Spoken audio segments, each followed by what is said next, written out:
Hi everyone, welcome to Regular Rampage YT. I hope you're all doing well. Today, we'll be looking at 2 hours of regular show character lore to help you fall asleep while learning more about the series. But before we begin, I'd just like to kindly ask you all to subscribe. It's completely free and it really helps us improve the videos for this wonderful community we've managed to build. Anyway, that's enough. Let's begin. First up, we've got the complete origins of every park worker. Every regular show character started somewhere completely different from where they ended up. The park workers' audiences know today as Mordecai the Blue Jay, Rigby the Raccoon, Benson the Gumball Machine, Pops the Lollipop Man, and Skips the Yeti all came from different places and different times in creator J.G. Quintel's life. Some existed as college students doing drugs in convenience stores, others as characters in experimental animation shorts, and one even had a completely different name for hundreds of years. The journey from Quintel's student films at the California Institute of the Arts to the first episode of regular show in September 2010 transformed these characters from scattered ideas into the park employees millions of fans recognize. J.G. Quintel grew up in Hanford, California, a place he described as flat, with not much to do. He spent his time with friends, looking for ways to entertain themselves, experiences that would later shape regular show's entire premise. After high school, Quintel tried College of the Sequoias and College of the Canyons before transferring to CalArts in Santa Clarita, California. At CalArts, Quintel joined about 20 other students in developing short films through an unusual creative process. Every weekend, students threw words into a hat, pulled one out at midnight, and spent the next 48 hours creating a complete animated short based on that single word. This was called the 48-Hour Film Project. Among these students was Sam Marin, who would become a crucial voice actor for regular show, and Pendleton Ward, who would later create Adventure Time. Quintel worked on these shorts while also getting real animation industry experience. In 2004, during his time at CalArts, he landed an internship at Cartoon Network Studios, working on Star Wars: Clone Wars. This gave him his first taste of professional animation production. During spring 2005, Quintel created a short film about an ambassador who loses his cool during a normal encounter. He titled it The Naive Man from Lollyland. This short featured a character that would eventually become Pops, the lollipop-shaped man who manages the park in regular show. The film won big at the 2005 Nicktoons Film Festival, taking home both the Producer's Choice Award, which came with an Apple G5 computer and Bauhaus Software's Mirage animation software, and the Student Animator Award, which included $1,000 and a copy of Softimage XSE, 3D computer graphics software. The short received international attention when Nicktoons Network broadcast it. Entertainment entrepreneur Fred Seibert, who had a history of identifying animation talent, called Quintel an original talent to watch for in the future. Quintel's hometown newspaper, the Hanford Sentinel, noted his success at the festival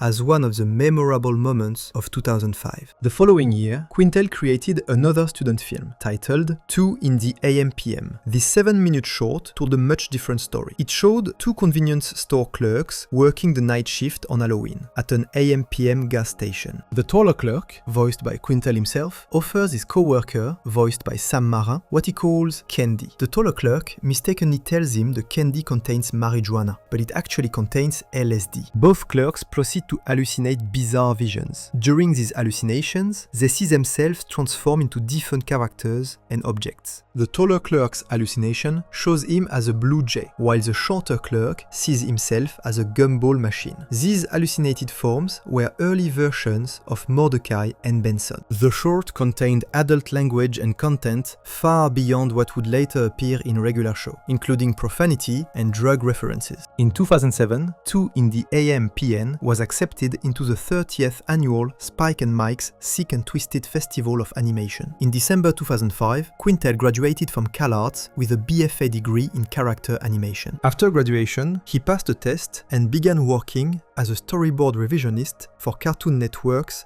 Camp Lazlo.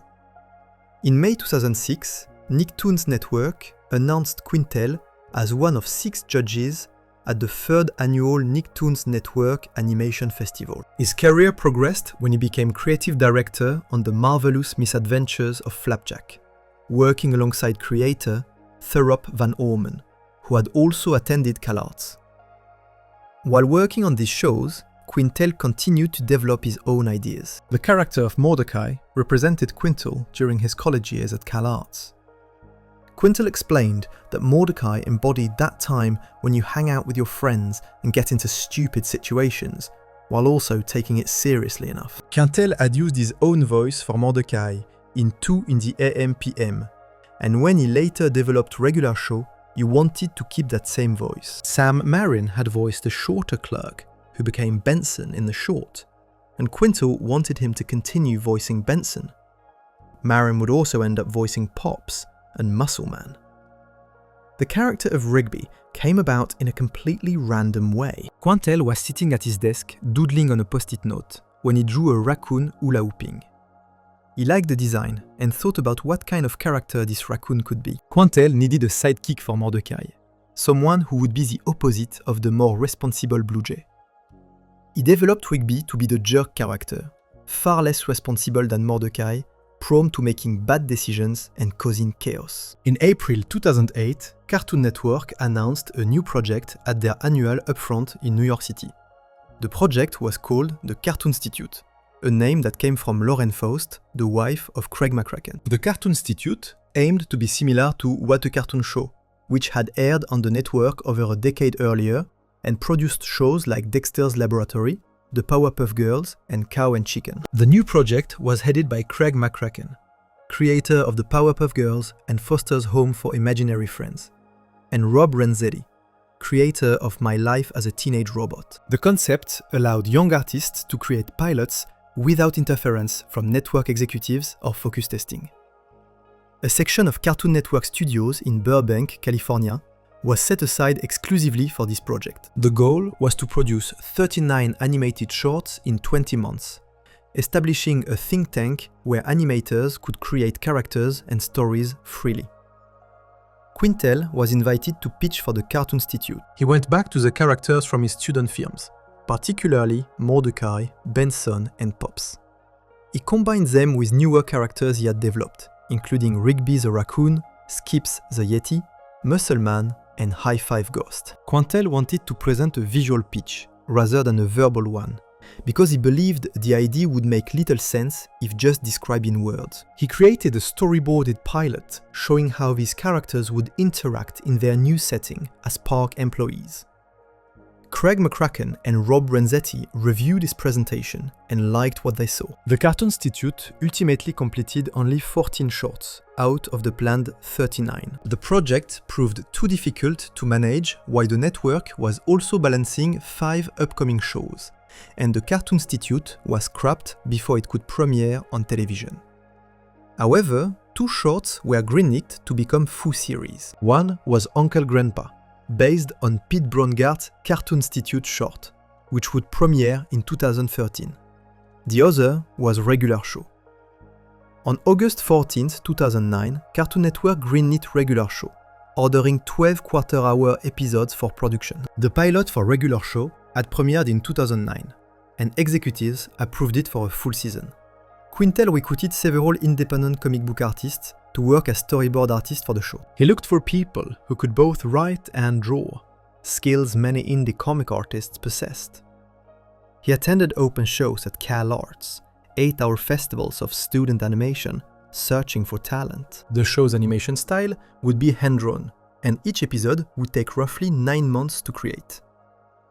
Quintel wanted the voice acting to sound natural and conversational, with characters not talking loudly like in many other cartoons. He aimed to make the show listenable for adults. Mark Hamill was cast to voice Skips, bringing a veteran actor's gravitas to the immortal Yeti. William Salyers voiced Rigby, and the cast recorded their lines together in a group rather than individual sessions. This technique helped make the dialogue sound more natural and realistic. Production officially began in August 2009 for the first season. The season was storyboarded and written by Quintel, along with Sean Zeles, Shion Takeuchi, Mike Roth, Jake Armstrong, Benton Connor, Kat Morris, Paul Scarlatta, and Kent Osborne. The show was produced by Cartoon Network Studios, with Mike Roth serving as creative director and Janet Diamond as producer.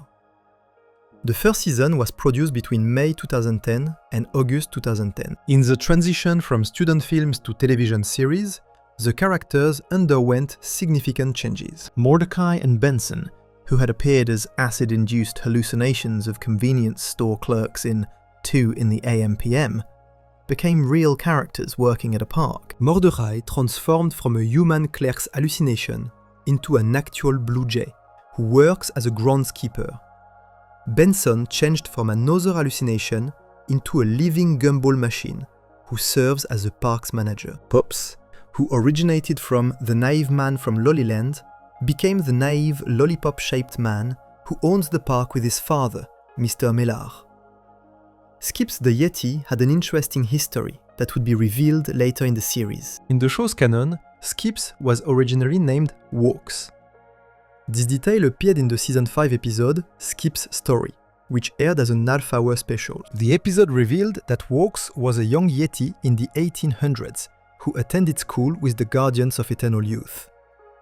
He fell in love with a woman named Desdemona, also called Mona. They would skip together constantly. When an evil being named Clark Bane the Destroyer attacked, Mona sacrificed herself to save Walks. Devastated by her death, Walks made a deal with the Guardians of Eternal Youth to become immortal so he could fight Clark Bane when he returned every 157 years. As part of becoming immortal, Walks had to choose a new name. Thinking of his time skipping with Mona, he chose the name Skips and vowed to skip everywhere for the rest of his life to honor her memory. This backstory became canon within Regular Show's mythology. The first episode of Regular Show premiered on Cartoon Network on September 6, 2010, at 8:15 p.m. Eastern Time. It aired as part of the network's Monday Nights block, following the premiere of Adventure Time's Rainy Day Daydream episode, and before the series premiere of Mad. The episode was titled The Power, and was written and storyboarded by J.G. Quintel himself, making it his favorite episode of the entire series. The episode introduced all the main characters, in their roles as park employees. Mordecai and Rigby are shown as 23-year-old groundskeepers who share a room at the park. They accidentally punch a hole in their wall while wrestling with a doll named Beef Burrito. Panicking about getting in trouble, Rigby reveals he stole a magical keyboard from a wizard who was urinating in a bush. The keyboard gives them the power to make people do whatever they want. They test it on Pops, the naive park manager, who gives them butterscotch Ripple lollipops.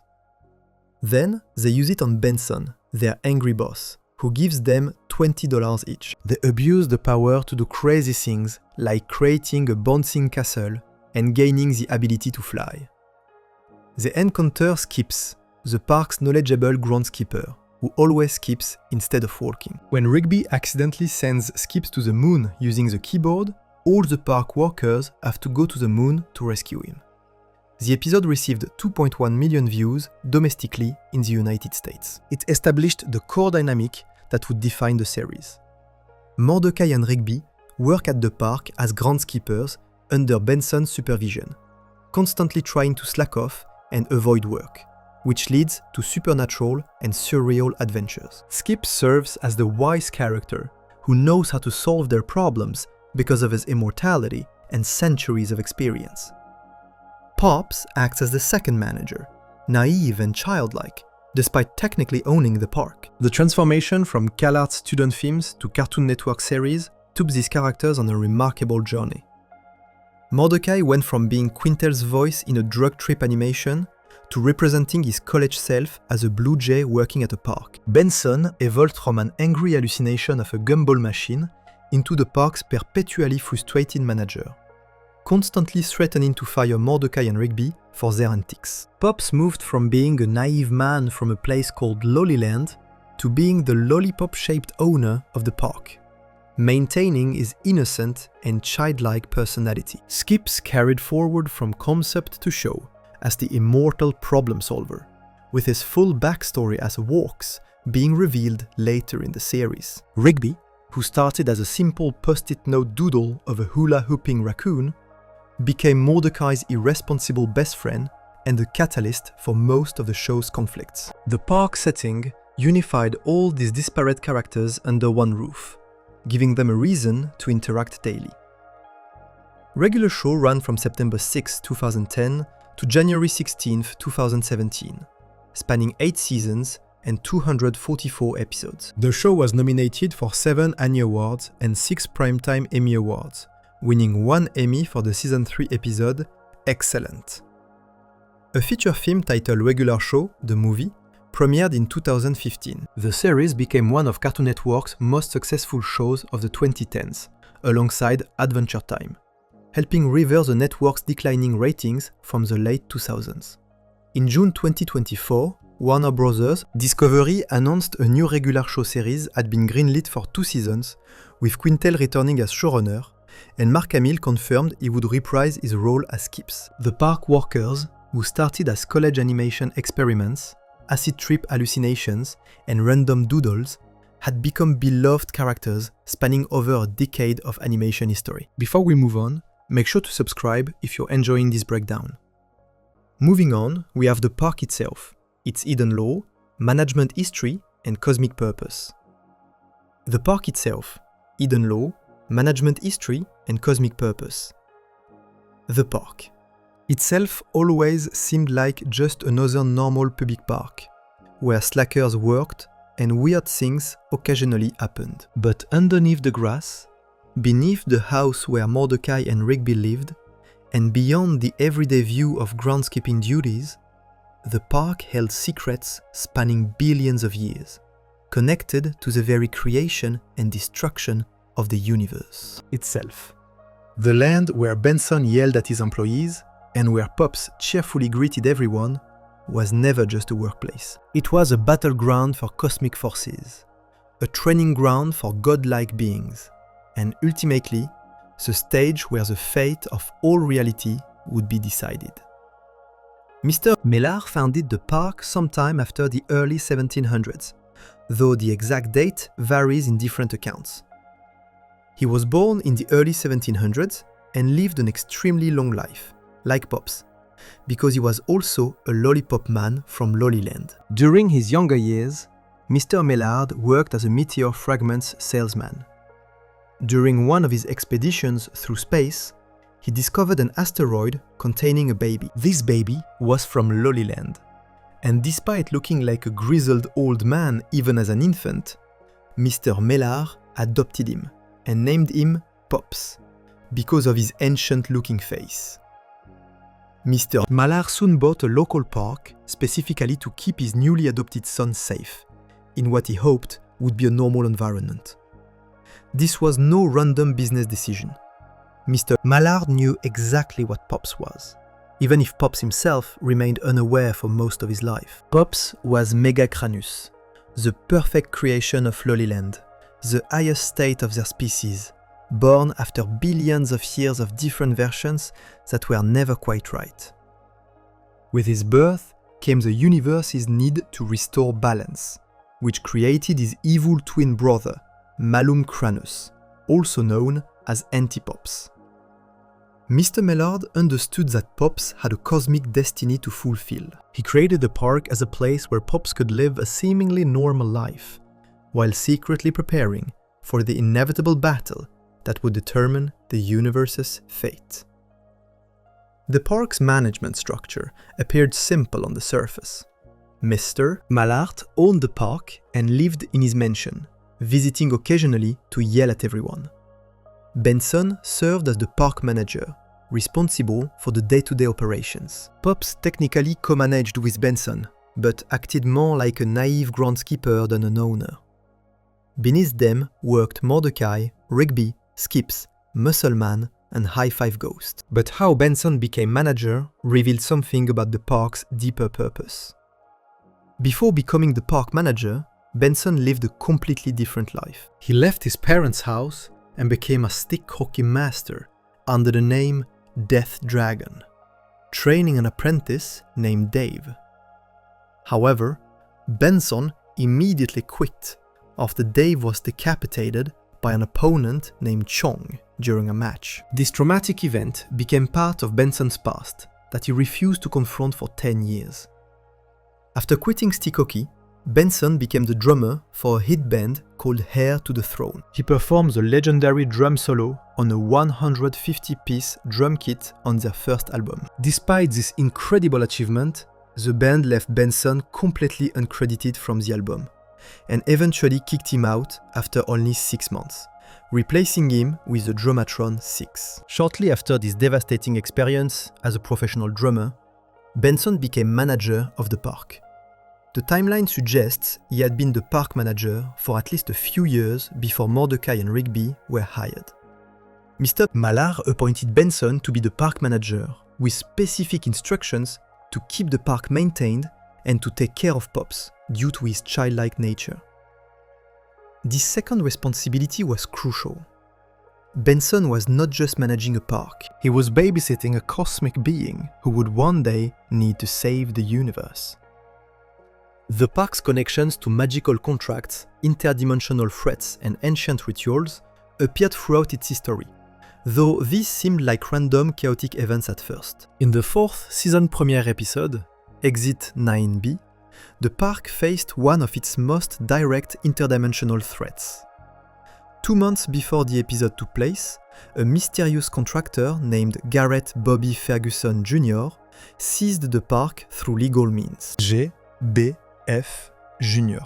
was the son of Garrett Bobby Ferguson, the giant floating bearded head who had been the universe record holder for the arcade game Broken Bones, until Mordecai and Rigby beat him in the 2nd season episode High Score, causing him to explode. JBF Jr. forcefully took the part from the staff and erased all their memories except Mordecai and Rigby, who escaped in a time machine.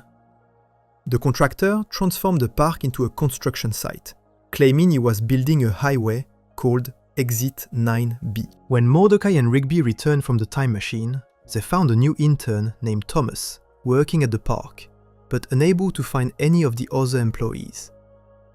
The park workers had been brainwashed and scattered. Mordecai and Rigby had to collect signatures on a petition to make the park a historical landmark, which would legally prevent its destruction. They brought back each employee's memories, one by one. Garrett Bobby Ferguson Jr. eventually revealed his true plan. Exit 9B was not actually a highway, it was a portal to the underworld. He wanted to build the highway as a gateway to revive all of the park staff's enemies, including his father, to get revenge on Mordecai and Rigby for defeating and destroying them. The portal successfully opened, releasing dozens of villains from previous episodes, including Garrett Bobby Ferguson himself, zombies, the Stagman, the Summertime Song, the Urge, Giant Susan, and many others. However, Skips summoned allies of his own. Death, Gary, Tecmo, the god of basketball, and the Guardians of Eternal Youth appeared to help fight.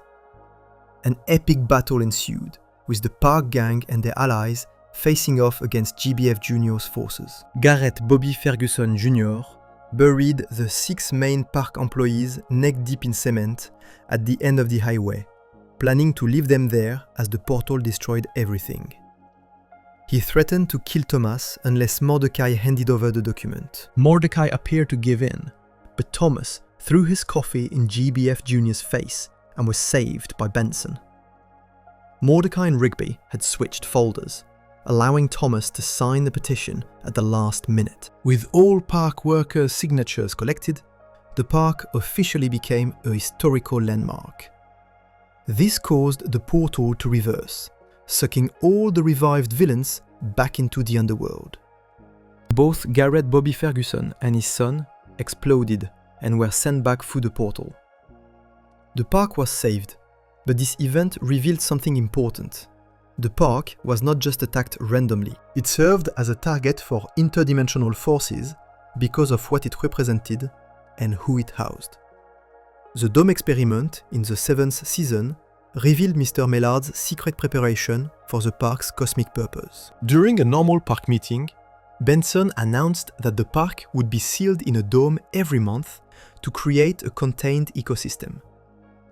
Scientists from the government would study it for a month. Benson initially told everyone the dome would be sealed the next day.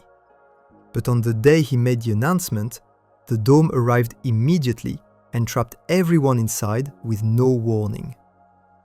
Benson insisted he could not have gotten the date wrong. While the other employees adapted to living under the dome for a month, Benson became obsessed with proving he was right about the date. He discovered a secret laboratory inside the dome with scientists monitoring the park workers. Benson found documents showing that Mr. Mellard had deliberately changed the date in the email to trap them early. The park workers eventually escaped by blowing a hole in the dome. When they confronted Mr. Mallard outside, he initially claimed the experiment was to test how the park and its employees would handle a zombie apocalypse. However, after Benson threatened him with a machete and demanded the truth, Mr. Mallard admitted he put the dome on the park simply for more money from the government, claiming he felt like buying a big dome because he was rich. But this was another lie. The dome experiment was actually part of Mr. Mellard's secret preparation to send the park into space. He worked with scientists, including Dr. Dome and Dr. Langer, to place the dome over the park for 1 month to study the park workers and prepare the park for its venture into space as part of something called the Spark Initiative. Mr. Mallard kept his employees unaware of the true purpose, hiding it behind false explanations.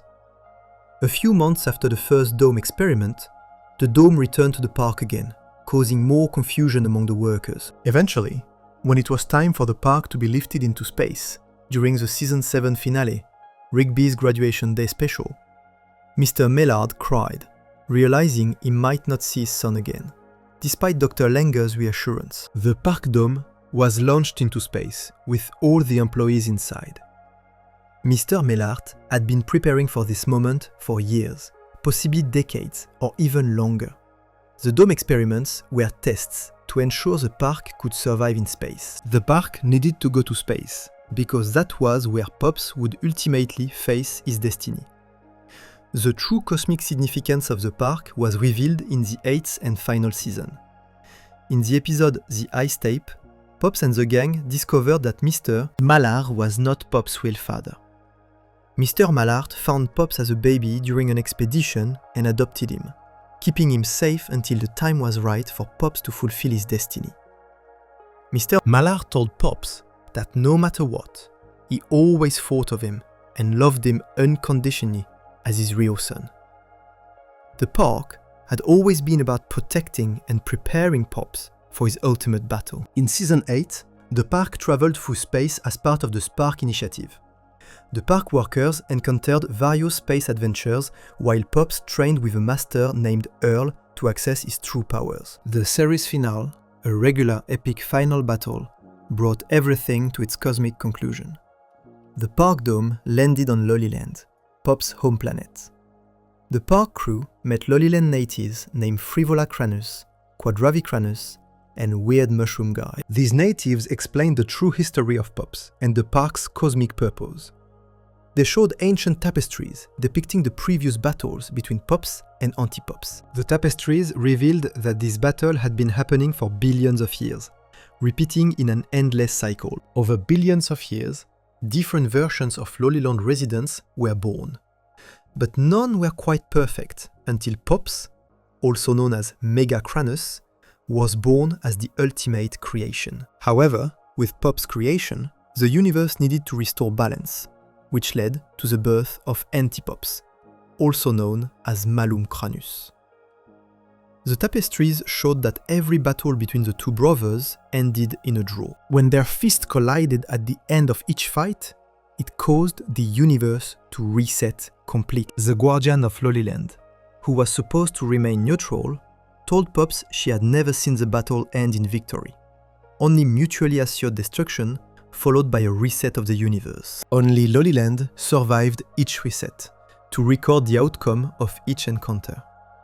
This meant the park and its employees had fought alongside Pops countless times before, in previous versions of the universe, though they had no memory of it. The tapestries showed different incarnations of the park crew throughout the millennia, including one where Pops and Anti-Pops fought with pool noodles, and another where the park members wore armor and wielded weapons. The park served as the base of operations for Pop's final battle. Mordecai realized that every previous battle started the same way, in a coliseum, with Pops on one side and Antipops on the other. He suggested setting traps to catch Antipops off guard and changed the pattern that had repeated for billions of years. The plan worked initially. Antipops arrived on Lordaeland with 4 bounty hunters and confronted Pops and the park crew. The two brothers fought hand-to-hand until Antipop's bounty hunters attacked. Allies of the park crew arrived to help, including Death, the Guardians of Eternal Youth, Gary, the Baby Ducks, HD DVD, Blu-ray, Toothpick Sally, Recap Robot, Chance Shershot, Party Horse, and even the Guardian of Loliland, who was supposed to remain neutral. Trimming, another villain, arrived and aided Antipops. An epic battle ensued, with the park crew and their allies fighting Antipops' minions. During the fight, Antipops unlocked his Titan form, becoming larger than a planet. He began erasing everyone and everything on Loliland, completely destroying the planet. He erased Muscle Man, High Five Ghost, and all of Pop's allies, except Mordecai and Rigby. This devastated Pops, who unlocked his own Titan form. The two brothers fought as massive beings larger than solar systems. Pops realized that violence would only lead to another stalemate and universe reset. Instead, he flew toward Antipops and hugged him with genuine brotherly love. This act of positive emotion weakened Antipops, cancelling out his negative energy. Pops told Antipops they were brothers, and that there was another way. With Antipops weakened by the hug, Pops grabbed his brother and threw them both directly into the sun. Both brothers burned together in the sun's flames, dying simultaneously. This broke the cycle. By sacrificing himself along with Antipops, Pops ensured the universe would not reset again. The universe was finally saved. The Park Dome returned to Earth after 3 years in space. Malar stood outside, staring up at the sky and shedding a tear for his late son. The park workers came home to their friends and family. 25 years later, the park held a reunion. Benson had become the park's owner after Mr. Mallard's death. He trained new workers who looked similar to the original crew. Statues of both Mr. Mallard and Pops stood at the park as memorials. Mordecai and Rigby, now much older, walked through the park and reflected on how immature they used to be and how much they missed Pops. The final scene showed Pops in heaven, watching his friends' lives from above. A VHS tape labeled Regular Show ejected from a Hanatronic TV. Pops said his catchphrase one final time. Jolly good show. The series concluded. The park was never just a park. From the moment Mr. Mallard bought the land and built the house, it served a cosmic purpose. It was Pop's sanctuary, his training ground, and ultimately, the launching point for his journey to save the universe. Every weird incident, every magical contract, every interdimensional threat, and every seemingly random supernatural event connected back to this central truth. The park existed because the universe needed Pops to have somewhere safe to grow up before facing his destiny. Mr. Mallard knew this from the beginning. He spent centuries preparing, buying the park, hiring employees like Benson who could care for Pops, conducting secret dome experiments, and coordinating with scientists to eventually send the park into space. The park workers, Mordecai, Rigby, Muscleman, High Five Ghost, and even Benson and Skips, were not just employees.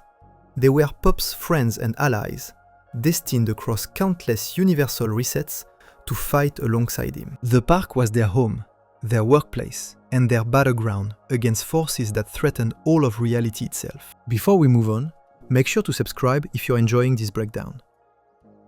Moving on to Pop's ancient backstory and cosmic destiny. Pop's ancient backstory and cosmic destiny, Pops Mallard appeared to be nothing more than a naive, lollipop-shaped man who lived at the park and acted childlike despite his elderly appearance. He wore a gentlemanly outfit with a black vest, off-white dress shirt, grey pants and a top hat. He stood about 6 feet 3 inches tall without his hat, most of that height coming from his abnormally large spherical head. He sported a white handlebar mustache and was otherwise completely bald. Pop spoke in a whiny tone and exclaimed, "Jolly good show," whenever something pleased him. He worked as a park manager alongside Benson, but acted more like a groundskeeper. Everyone at the park knew Pops was different, but nobody understood just how different until the 8th and final season revealed the truth. Pops was not from Earth at all. He was born as Megacranus on the planet Loliland, the embodiment of pure good and the perfect creation of an entire species that had evolved over billions of years. With his birth came a cosmic problem that would define the fate of the universe itself forever. Over billions of years, different versions of the Loliland species were born. None of them were quite right. Some were close, but they all lacked something essential. Then Pops was born as Megacranus, which was considered the highest state of the species in Loliland.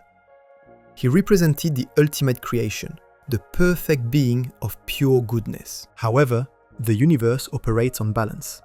With the creation of something perfectly good, something perfectly evil had to exist to maintain equilibrium.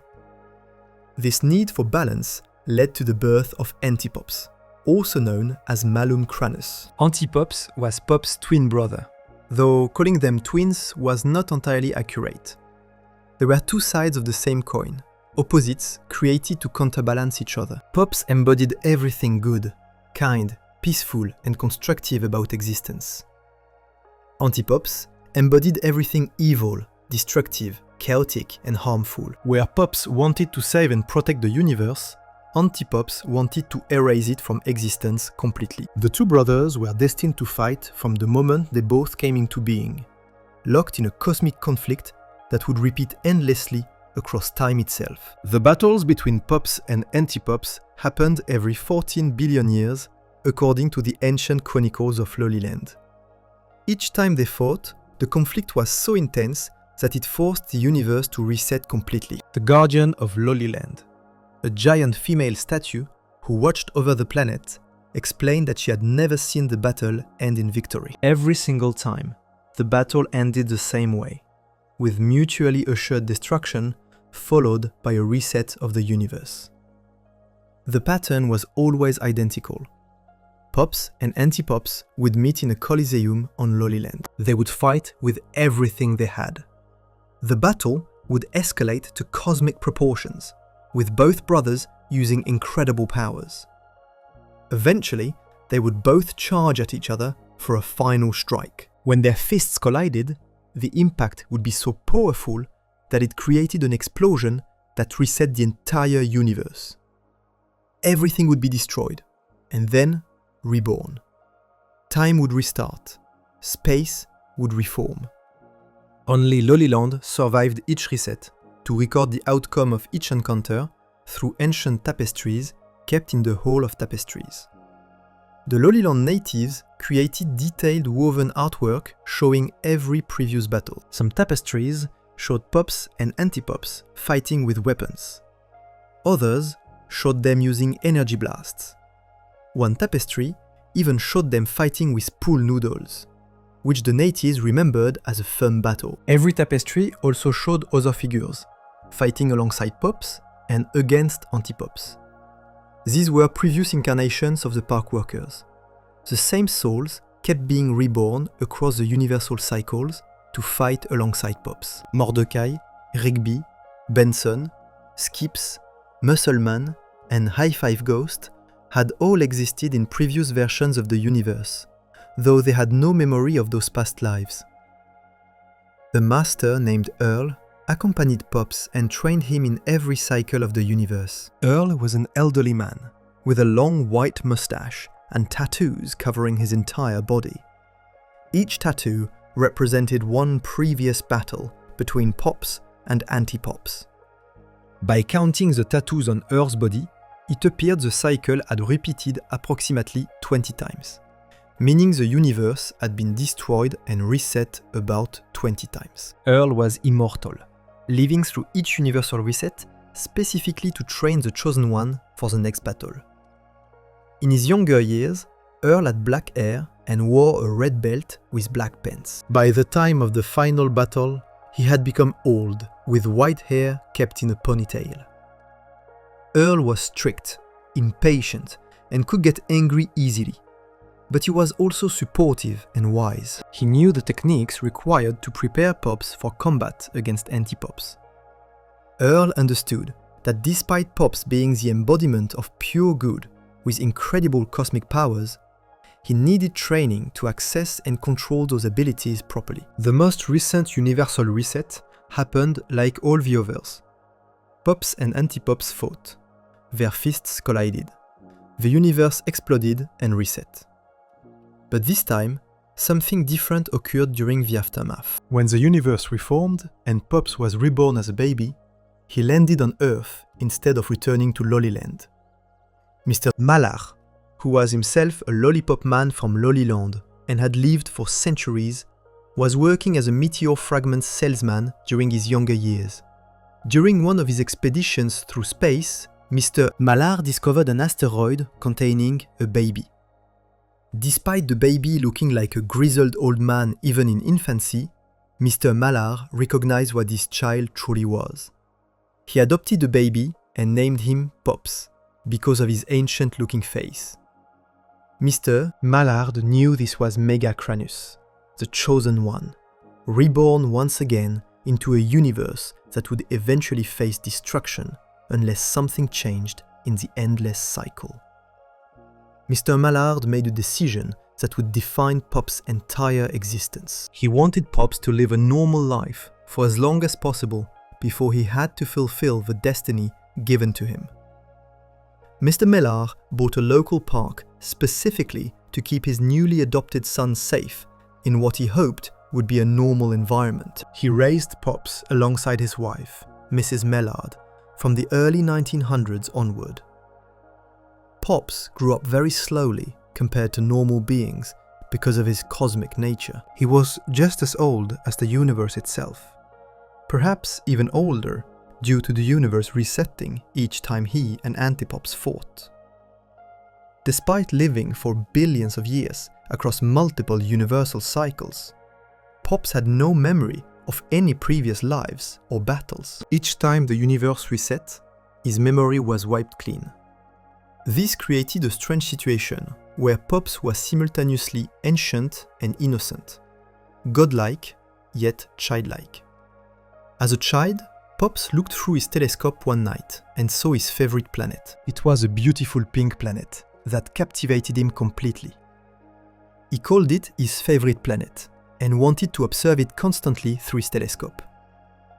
Pops did not know this planet was actually Lollyland, his true homeworld and birthplace. Every time Pops tried to look at his favorite planet when he was older, Mr. Mallard interrupted him and prevented him from viewing it.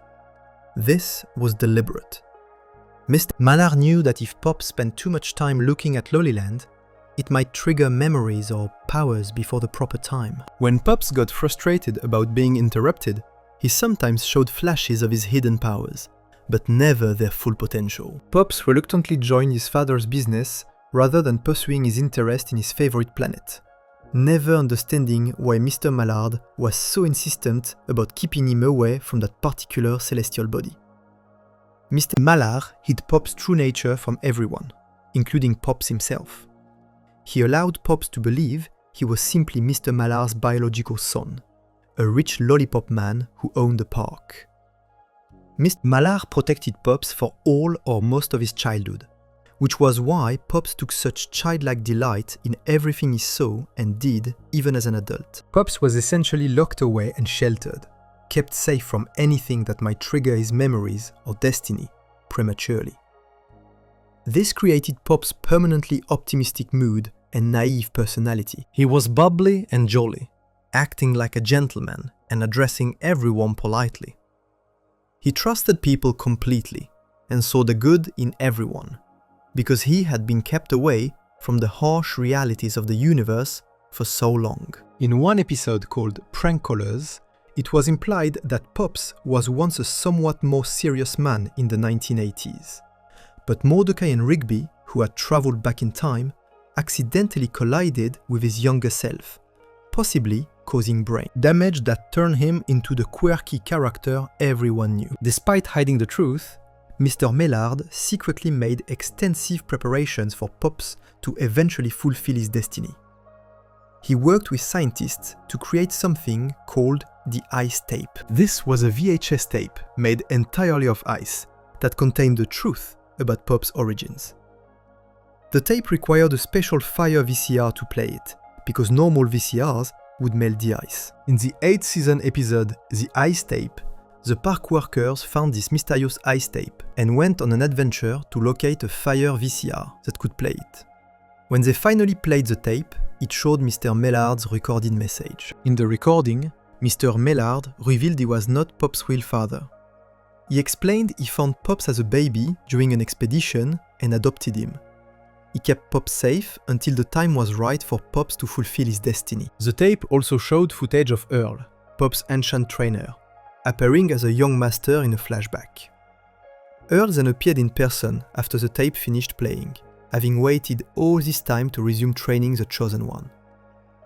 Mr. Mallard's message made clear that he always thought of Pops and loved him unconditionally, as his real son, no matter what cosmic purpose Pops had to serve. The dome experiments that Mr. Mallard conducted on the park were also part of his preparations. When he trapped the park workers under a dome and claimed it was for government money or to test zombie apocalypse survival, he was lying. The real purpose was to prepare the park for its eventual journey into space. Mr. Mellard knew that when the time came, Pops would need to travel to Lollyland to face Anti-Pops, and the entire park would need to go with him. The dome experiments tested whether the park could survive being sealed and sent into space. Mr. Mellard coordinated everything with scientists like Dr. Dome and Dr. Jim Langer as part of the Spark Initiative, a secret program to send the park into space when Pops finally needed to confront his destiny. When the park was finally launched into space at the end of Season 7, Mr. Mallard cried, realizing he might never see his son again. Despite all his planning and preparation, the moment of separation devastated him, because he genuinely loved Pops like a real son. In space, the park workers encountered Earl, who began training Pops for the upcoming battle. Earl was strict and demanding, forcing Pops to do seemingly pointless chores like cleaning and carrying water at mountains. Pops complained that Earl's training made no sense, and that he was just being used as a personal chambermaid. Earl responded that if Pops did not become stronger than Anti-Pops, his evil brother would erase everything Pops held dear from existence. Earl used an ancient technique called the training montage to condense time and space, allowing weeks of training to happen in mere days. Masters of this technique could skip right over the parts where trainees took breaks to eat, sleep, or use the bathroom, compressing training into pure progress.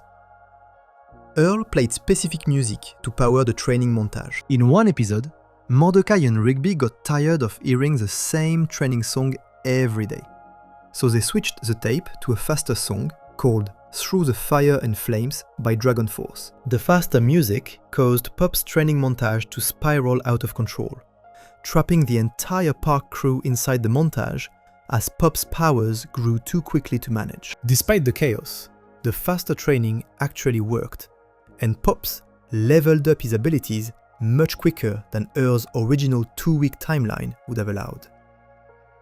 Through Earl's training, Pops learned to master positive energy. He could shoot beams of positive energy, create a pink aura around himself, transmute matter by changing the physical properties of objects, manipulate fire, water, and ice, and even alter reality itself. Pop's full powers included the ability to grow larger than planets, teleport across vast distances, fly through space, and survive in the vacuum of space without any protection. He could also interact with non-physical beings and had enhanced senses. Most importantly, Pops learned that his positive energy could counteract Antipop's negative energy. This became the key to potentially breaking the cycle. Despite all this training, Pops remained fundamentally peaceful and kind-hearted. He did not want to fight. He was the embodiment of pure good, and fighting contradicted his very nature. While Pops trained, Antipops grew stronger in another part of the universe. Antipops was everything Pops was not. Where Pops was pink and friendly looking, Antipops was dark, with a menacing appearance.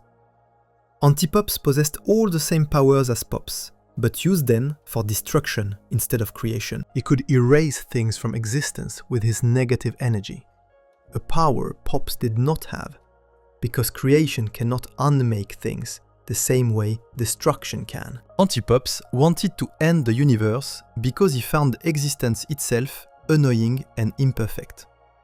Small inconveniences like traffic or stubbing his toe or encountering a space deer made him want to erase everything. He left one-star reviews for restaurants and businesses, spreading negativity wherever he went.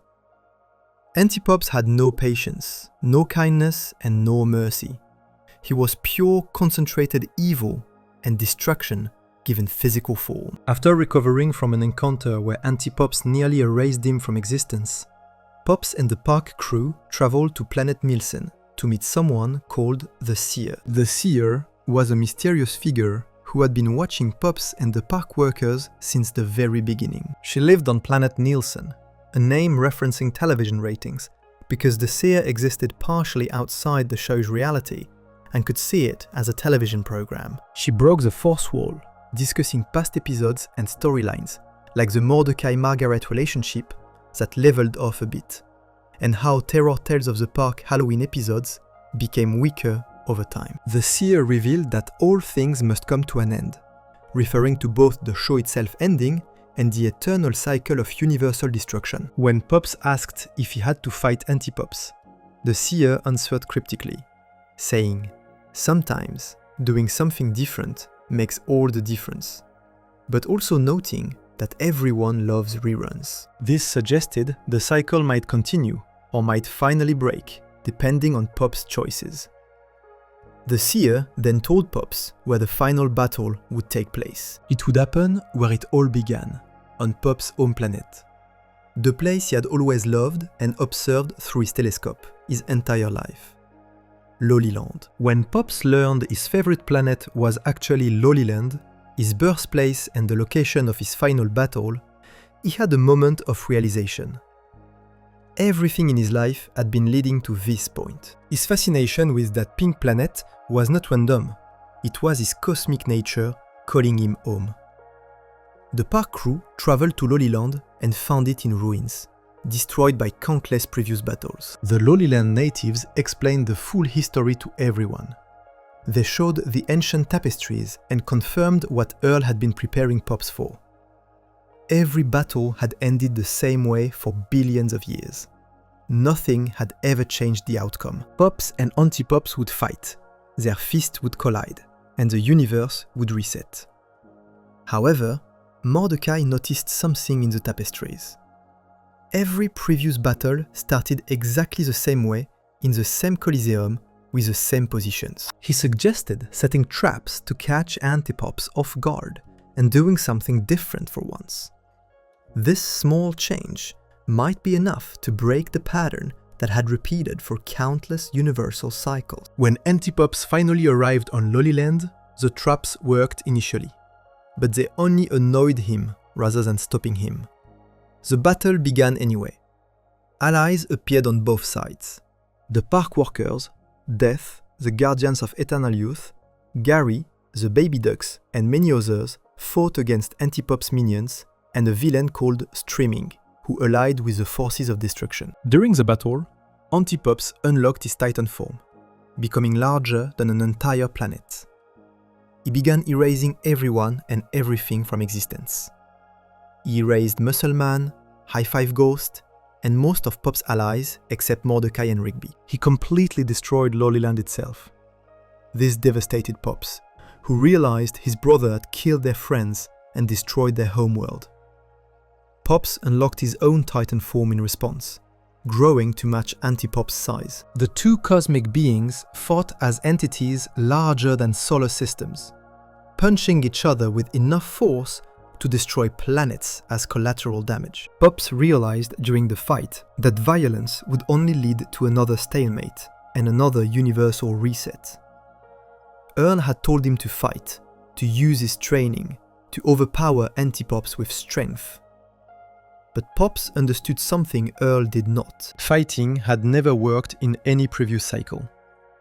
Pops flew toward his brother, and instead of punching him, Pops hugged Antipops with genuine brotherly love. This act of pure positive emotion and kindness weakened Antipops, because his entire existence was based on negativity and destruction.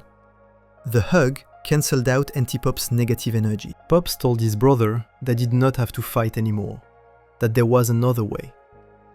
With Antipops weakened by the embrace, Pops grabbed his brother and flew them both directly into the sun. As they approached the sun's flames, Antipops seemed to have a moment of realization and regret about his past actions, particularly all those one-star reviews.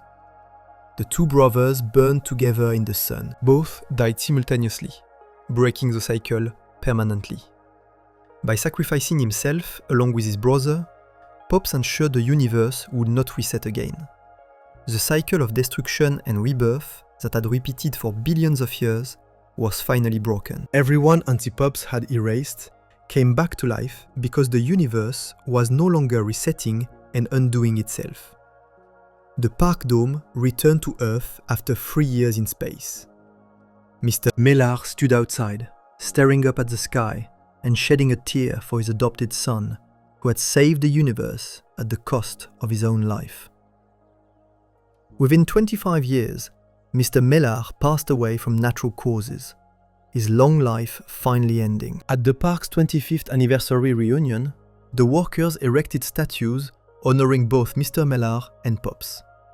Everyone had moved on with their lives, but they never forgot the sacrifice Pops made. The final scene showed Pops in heaven, watching his friends from above. He had achieved what no previous incarnation of himself had ever managed. He broke the eternal cycle. He saved the universe not through violence, but through love and sacrifice. A VHS tape, labeled Regular Show, ejected from a television. Pops said his signature phrase one final time. Jolly good show. Before we move on, make sure to subscribe if you're enjoying this breakdown. Moving on to Rigby's life before the park and his slow growth into a responsible adult. Rigby's life before the park and his slow growth into a responsible adult. Rigby stood at 3 feet and 1.7 inches tall, making him roughly half the height of his best friend Mordecai. He was a brown raccoon with darker brown circles around his eyes and a long tail with 6 dark brown stripes. Despite being 23 years old when he started working at the park, Rigby acted more like a teenager who refused to grow up. He constantly slacked off at work, got into ridiculous situations, and avoided responsibility at every opportunity. Nobody at the park knew the real reason Rigby acted this way. Behind his immature behavior and constant jokes was someone carrying years of insecurity, family disappointment, and a secret shame about his past that he desperately tried to hide. Rigby had dropped out of high school and spent years lying about it to everyone around him. This single decision shaped everything about who Rigby was and who he would eventually become. Rigby had a complicated childhood that planted the seeds for all his insecurities. His father, Sherm, and mother, Barbara, were both raccoons, who looked similar to Rigby, except they were much taller with humanoid bodies like normal people. Rigby was the only one in his family who was short and stocky. His younger brother Don was everything Rigby was not. Don stood tall like their parents. Don became an accomplished accountant and martial artist. Don drove a Corvette and owned his own home. Don was friendly, mature, and well liked by everyone who met him. Because Don was taller and more put together, most people assumed Don was the older brother. This mistake happened constantly throughout Rigby's life, and it hurt every single time.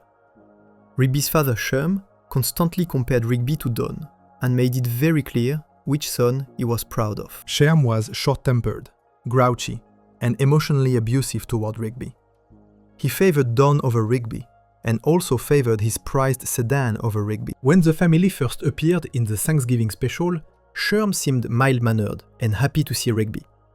Every appearance after that showed the truth.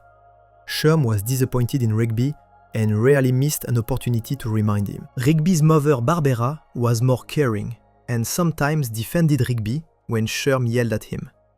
But even she compared Rigby to Don and expressed frustration with her older son's lack of accomplishments. In high school, Rigby constantly started trouble. He made a ruckus, got into conflicts with the principal, and failed academically because he goofed off instead of studying. One notable incident happened during a state volleyball championship. Rigby played the saxophone during the competition, distracting his school's volleyball team and causing them to lose the finals. This enraged the team, and especially the coach, Mr. Ross, who plotted revenge against Rigby for years afterward. Despite his troublemaking, Rigby had one constant in his life: his best friend, Mordecai. The two had been friends since childhood. At age 12, Rigby and Mordecai were admitted to the hospital after eating too much RGB2 cereal, which was described as basically poison. They had been trying to win an RGB2 toy, and Rigby's father refused to let them open a new box until they finished the last one. Even back then, Rigby's father was setting him up for failure. When high school graduation approached, Rigby and Mordecai both applied to College University, their dream school. College University marketed itself as the college for everyone. Their slogan was literally the college for everyone, and their admission requirements were practically non-existent. If any school would accept Rigby, it would be College University. When Rigby came home and found his letter from the school, he was excited. He saw the skinny white envelope and thought, this was it. His parents stood there with blank expressions as he opened the letter. To his complete dismay, Rigby discovered he had been rejected. Even College University, a school that would accept literally anyone, rejected Rigby's application. The rejection letter was brutally honest and insulting. It read, "From the admittance office of College University. Dear Rigby, we regret to inform you that you have not been accepted into this fall's freshman class at College University. Though College University is a massive school, and it was a record year for how little applications we received, the admissions committee simply could not find any reason to include you in our incoming class." The letter continued with more devastating language, ending with, "If you can even understand this letter at all." When this letter was read aloud years later in front of his friends, even Benson winced at how damaging the words were. Rigby's parents admitted they were expecting this rejection. They told Rigby they had found a community college in Mexico that would accept him. This college was literally the only school that would take him. Despite his mother saying this was his only option, Rigby refused to go to college without Mordecai. He did not want to lose his best friend. The thought of being separated from Mordecai terrified him, because Mordecai was the only friend Rigby currently had.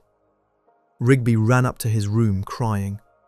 His father, Sherm, angrily yelled that Rigby was going to college whether he liked it or not. Rigby screamed back that if he could not go to college with Mordecai, then he would not go to college at all. He slammed his door and trashed his room out of grief and fear. That night, Rigby made a decision that would haunt him for years. He went to Mordecai's house before Mordecai got home from school. He checked Mordecai's mail and found the letter from College University. When Rigby opened it, he discovered that Mordecai had been accepted. Mordecai was going to college. Mordecai was going to leave him behind.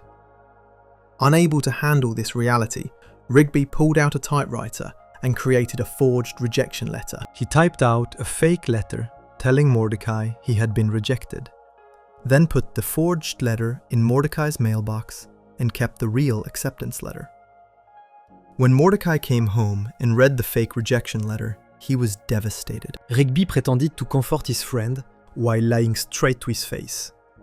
This lie became the foundation of their entire friendship going forward. Instead of going to college, Mordecai and Rigby both ended up working dead-end jobs at the park. For years, Rigby kept this secret. He let Mordecai believe they were both rejected from college university. He let Mordecai think they were in the same boat. Two friends who didn't make it to college, but at least had each other. The truth was much darker. Rigby had actively sabotaged Mordecai's future because he was too afraid and insecure to be left behind. Even worse, Rigby never finished high school. He dropped out at some point, though he never told anyone this fact either. When the topic came up in conversation, Rigby would dodge it or change the subject. In the episode More Smarter, Mordecai revealed that Rigby dropped out of high school and mocked him for not having a diploma. This revelation hurt Rigby deeply, but he tried to act like it didn't matter.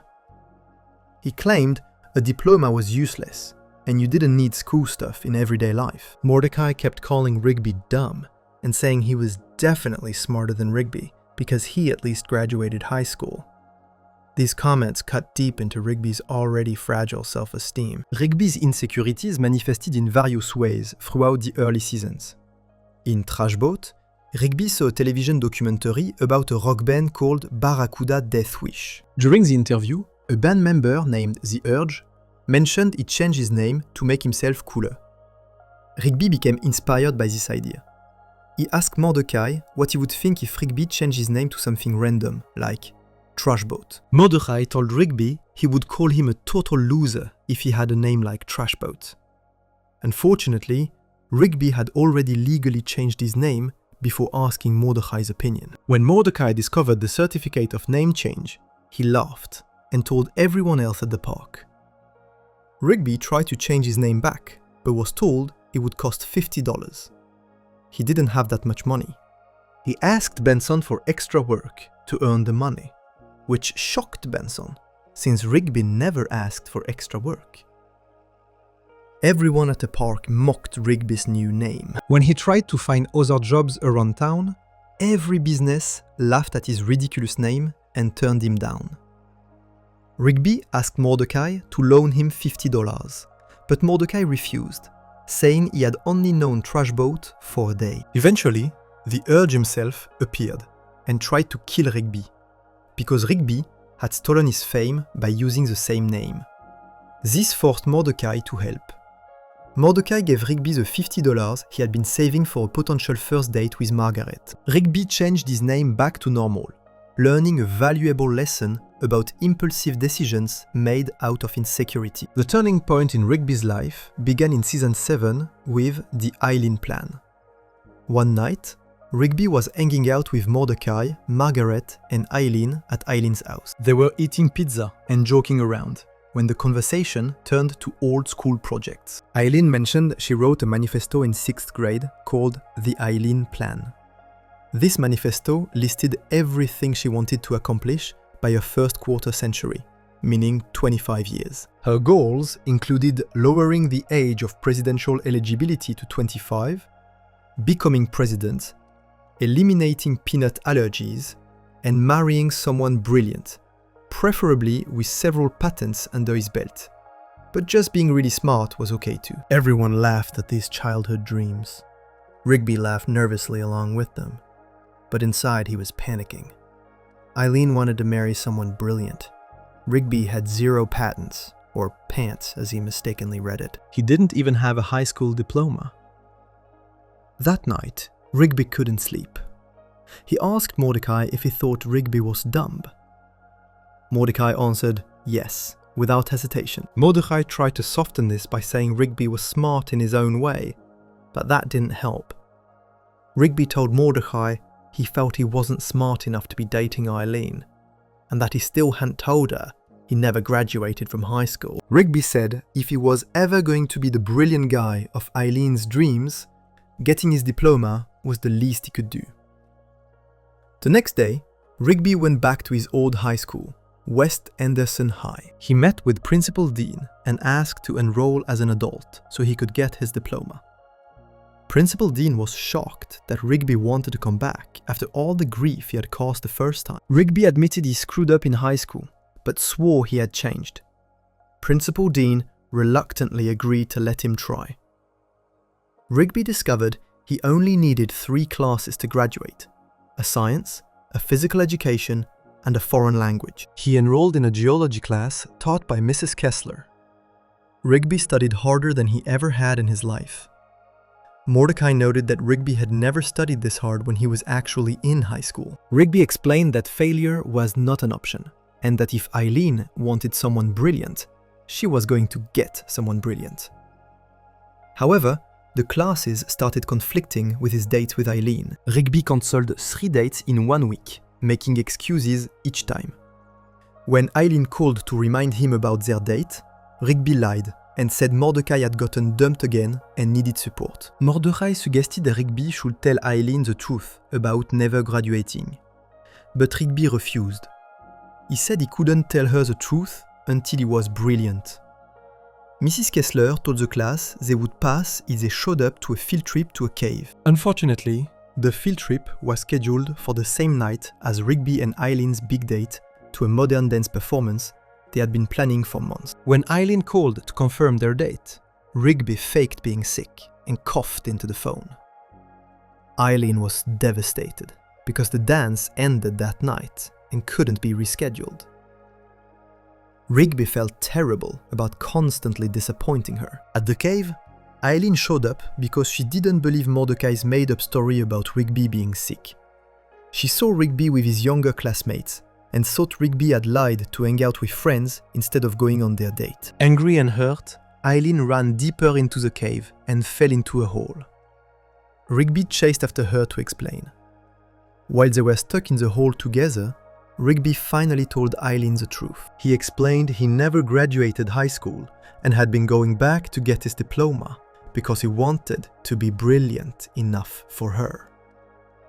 Eileen revealed she didn't care about the stuff in her old manifesto anymore. She liked Rigby exactly the way he was. Rigby used his geology class knowledge to find a geode, crack it open, and light up the cave so they could escape. As they walked out, Rigby asked if he could try something. Eileen said okay. Rigby carried Eileen out of the cave in his arms, like a hero carrying his love interest. Eileen jokingly said she got to carry him next time, and Rigby agreed. Mrs. Kessler announced that Rigby didn't just pass her class, he aced it. Rigby continued working on his high school education through season 7. In Rigby's graduation day special, Rigby was finally ready to graduate. Principal Dean called him to the school and told him some surprising news. A television program called Inspire America wanted Rigby to give the graduation speech. The show featured inspirational stories, and Rigby's story was apparently inspiring to the country. Most kids who drop out don't come back, but Rigby did. Principal Dean warned Rigby that if he screwed this up, he would eat Rigby's diploma. Rigby panicked about writing the perfect speech. The graduation was the next day and it would be broadcast live on national television. Meanwhile, Mordecai was also graduating from college on the same day. Rigby worried about living up to expectations and making his speech memorable. During this time, Rigby bragged to Mordecai about graduating high school and having a steady girlfriend, Eileen, saying at the rate he was going, he would probably get his college degree before Mordecai got his. This bothered Mordecai, who felt overshadowed by Rigby's success after years of being the more accomplished friend. On graduation day, Rigby gave his speech in front of the cameras, his family, and his friends. His father, Sherm, complained about having to wear a suit, but his mother, Barbara, shushed him. They all cheered for Rigby when he gave his speech. For once in his life, Sherm looked proud of Rigby. The graduation marked a major turning point. Rigby had finally accomplished something significant. He had proven he could follow through on a commitment and better himself. After the ceremony, the park suddenly launched into space as part of Season 8's space arc. Rigby's family looked worried as they watched the park disappear into the sky. The truth about the forged college letter came out in Regular Show, the movie. The park workers traveled back in time to stop Mr. Ross from creating a time machine that would eventually destroy the universe. During the confrontation, Mr. Ross forced Rigby to read his real college-university rejection letter out loud in front of everyone. Mordecai realized what this meant. Rigby had lied about everything. Mordecai said he couldn't believe Rigby had been lying to him all this time, and asked if Rigby forged his rejection letter. Rigby admitted he did. Mordecai exploded in anger, asking why Rigby would do that. Rigby said he had to, because Mordecai would have gone off to college without him. Mordecai responded that Rigby didn't get it. Mordecai said it was always just one thing with Rigby, and that you don't do that to your best friend. Then Mordecai said the words that destroyed Rigby. "You're the reason I'm stuck in this dead-end job." Rigby tried to defend himself, saying they were both stuck, and asking who better to be stuck with than your friend. Mordecai looked at Rigby with complete disappointment and said, "You're not my friend. All you've ever done is hold me back, and I'm the idiot for not seeing it until now." These words completely shattered Rigby. His worst fear had come true. He had lost his best friend. Heartbroken, and believing his life was worthless, Rigby stole the timeship and planned to fly it directly into the sun to kill himself. However, he encountered Father Time, who was falling apart because of the time tornado. Father Time convinced Rigby to go to the future and apologize to Mordecai instead of giving up. Rigby found Mordecai in the future and gave a heartfelt apology. Rigby admitted everything was his fault, and that if he hadn't changed the letter, Mordecai wouldn't have wanted to go back in time, and the time tornado would never have been created. Rigby said it didn't matter that Mr. Ross had it out for him anyway. Rigby admitted he robbed Mordecai of his future because he was being selfish. Mordecai forgave Rigby, and the two restored their friendship. Together, they saved the universe and made sure past Rigby apologized to past Mr. Ross, ending the feud before it began. Rigby's relationship with Eileen developed slowly over many seasons. In early episodes like Do Me a Solid, Eileen's crush on Rigby was revealed, but Rigby didn't reciprocate and harshly ignored her several times. He saw her as a pest and a weirdo. Eileen worked at a coffee shop alongside Margaret and was the same height as Rigby.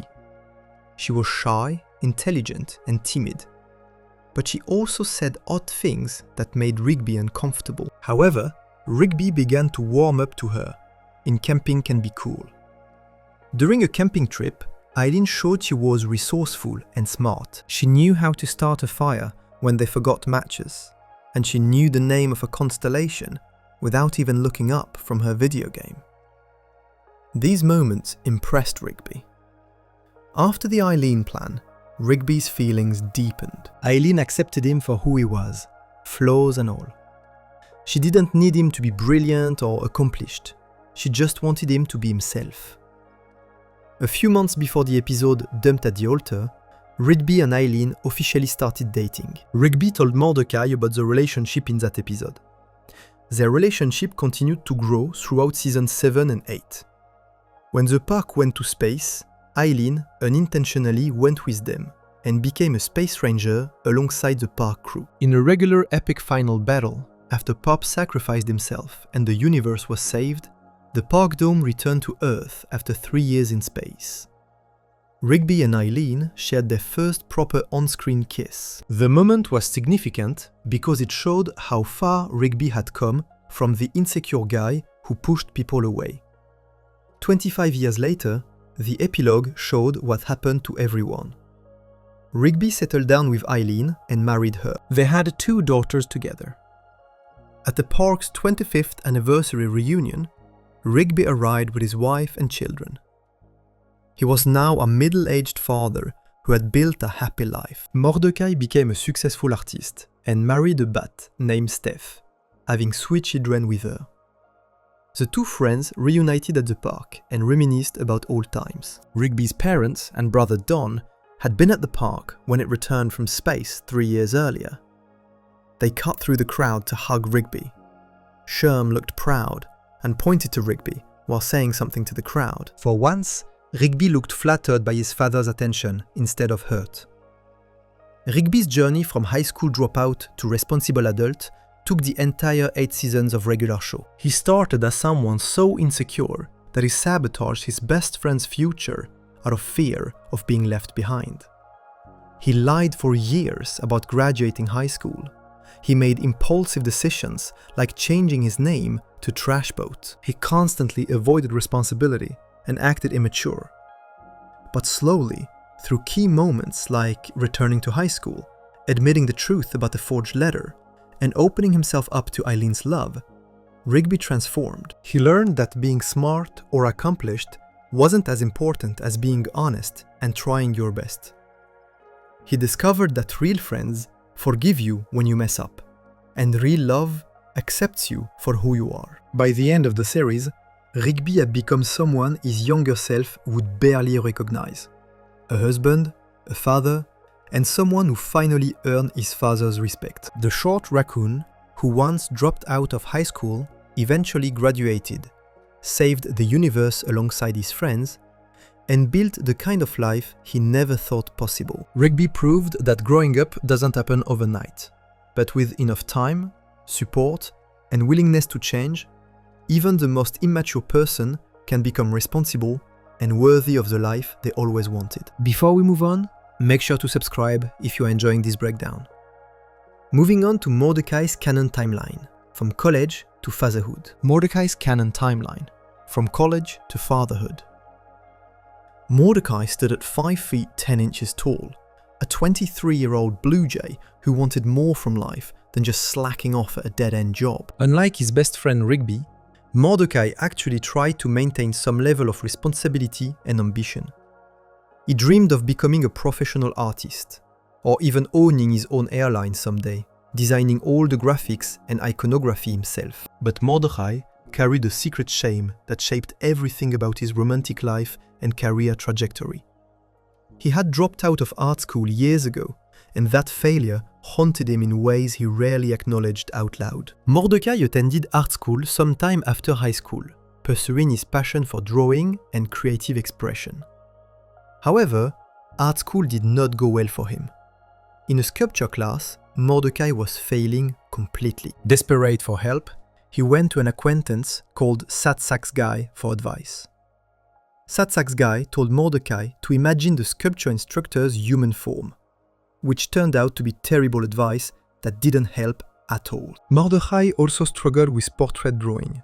In a flashback shown in Bad Portrait, Mordecai tried to draw a lady during art school, and the resulting picture was so horrifically bad that she ran away crying. This moment ruined Mordecai's confidence in his artistic abilities. Between failing sculpture, bombing at portrait work, and generally struggling with the technical demands of formal art education, Mordecai eventually dropped out of art school without completing his degree. This fact was revealed in Fouille-moi Twice, when Rigby mentioned that Mordecai never graduated, though Rigby himself had dropped out of high school, so both friends were stuck in jobs they were overqualified for in different ways. After dropping out of art school, Mordecai needed work. He eventually found employment as a groundskeeper at the park, alongside Rigby, a job he kept for 6 years before the space arc began. The park was located across the street from the coffee shop, and Mordecai and Rigby would frequently visit this coffee shop, both to get out of working, and so Mordecai could see Margaret when she was working there. Margaret Smith was a 22-year-old female Robin who worked as a waitress at the coffee shop. Mordecai developed a massive crush on Margaret that consumed much of his emotional energy for years. Margaret wore the same uniform as her co-worker Eileen, which consisted of a light tan top and skirt with turquoise collar and lines on the sleeves. Mordechai was desperate to ask Margaret out for quite some time, but didn't have the courage to make a move. Throughout seasons 1 through 3, Mordechai's crush on Margaret served as his primary motivation for many episodes. He constantly made excuses to visit the coffee shop just to see her. Whenever he was around Margaret, Mordecai would often stutter or lose focus. He tried numerous schemes to impress her or spend time with her, from getting concert tickets to arranging group outings. In Meteor Moves, Mordecai planned to kiss Margaret at Makeout Mountain during a meteor shower. When the moment came, Mordecai hesitated, because he was afraid kissing her would screw up their friendship. This hesitation caused both of them to get pulled into something called the friend zone by a supernatural guardian. Mordecai told the guardian he had wanted to kiss Margaret for a long time, and the guardian gave him another chance. Mordecai successfully kissed Margaret during the meteor shower, and the two held hands as they returned to Margaret's car. This kiss marked a turning point in their relationship. In Picking Up Margaret from season 4, Margaret told Mordecai that he was always there for her, something she couldn't say about some people she knew. Margaret revealed she had romantic feelings for Mordecai as well.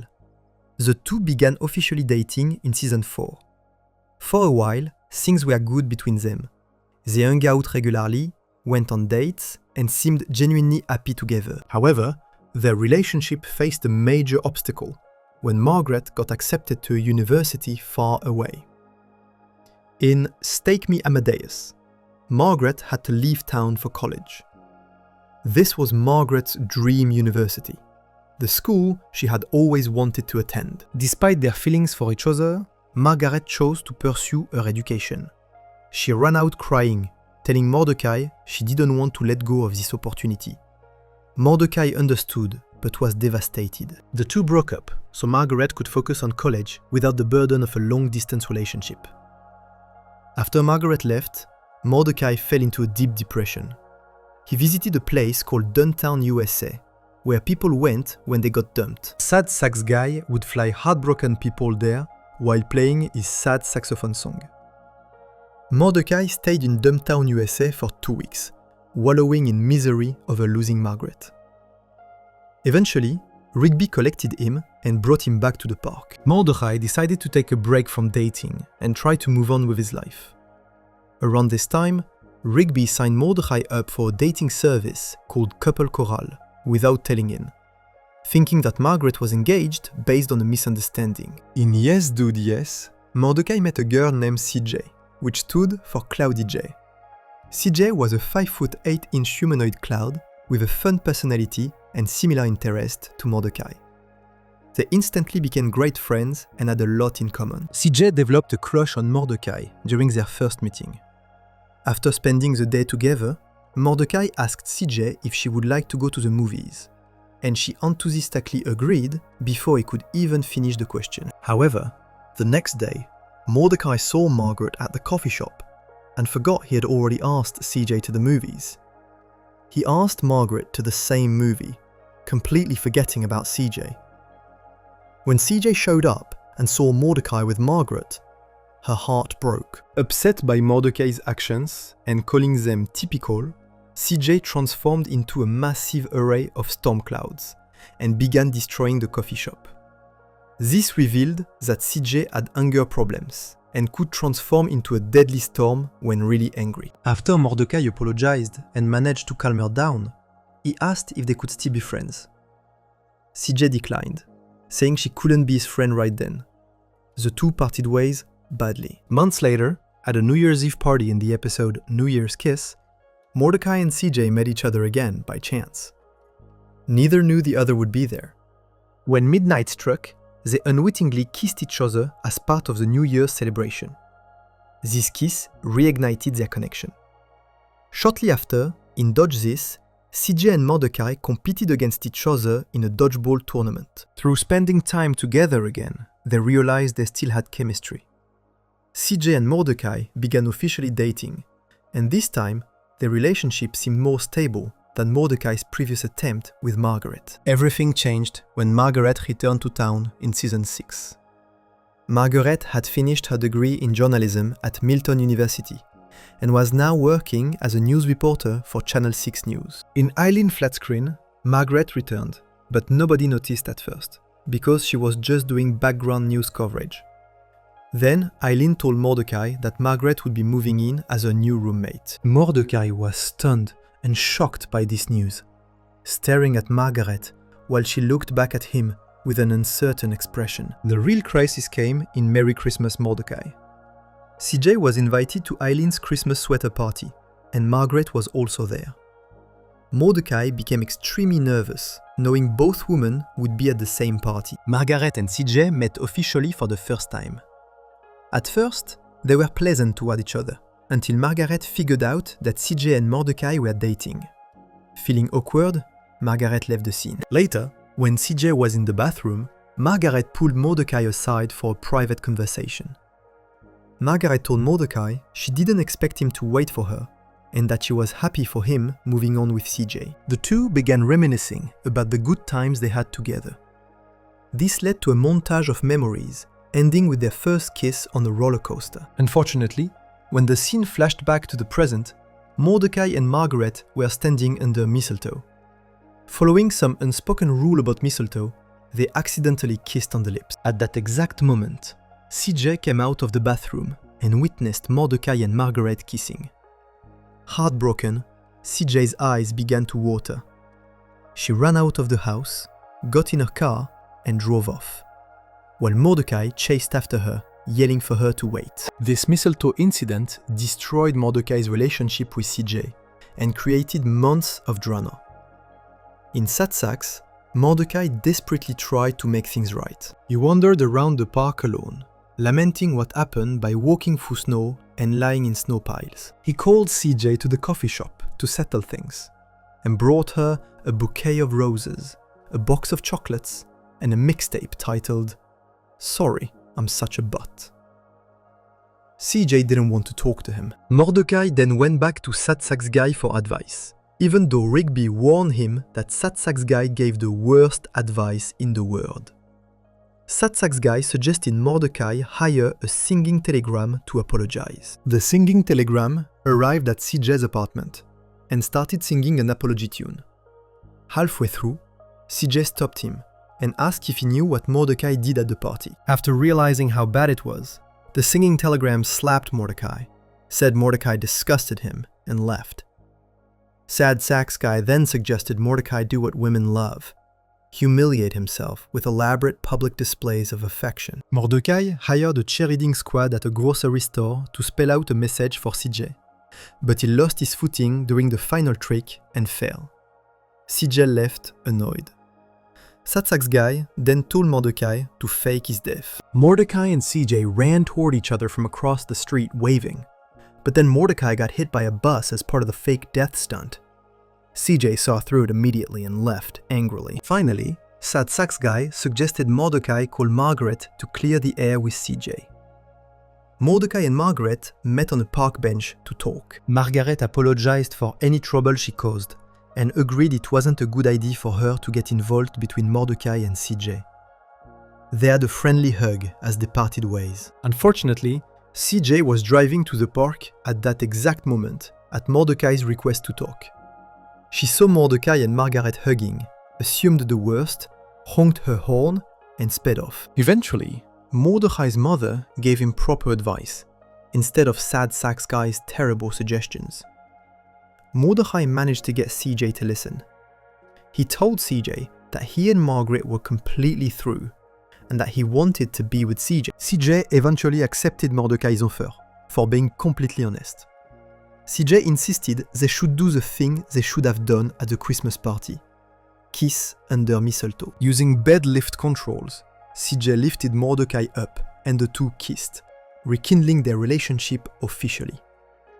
However, CJ's feelings toward Margaret remained rocky, even after they got back together. This created awkward scenarios in episodes like Icy Turtles, 1000th Chopper Flight Party, and Not Great Double Date. The final breaking point came at Musselman's wedding in Dumped at the Altar.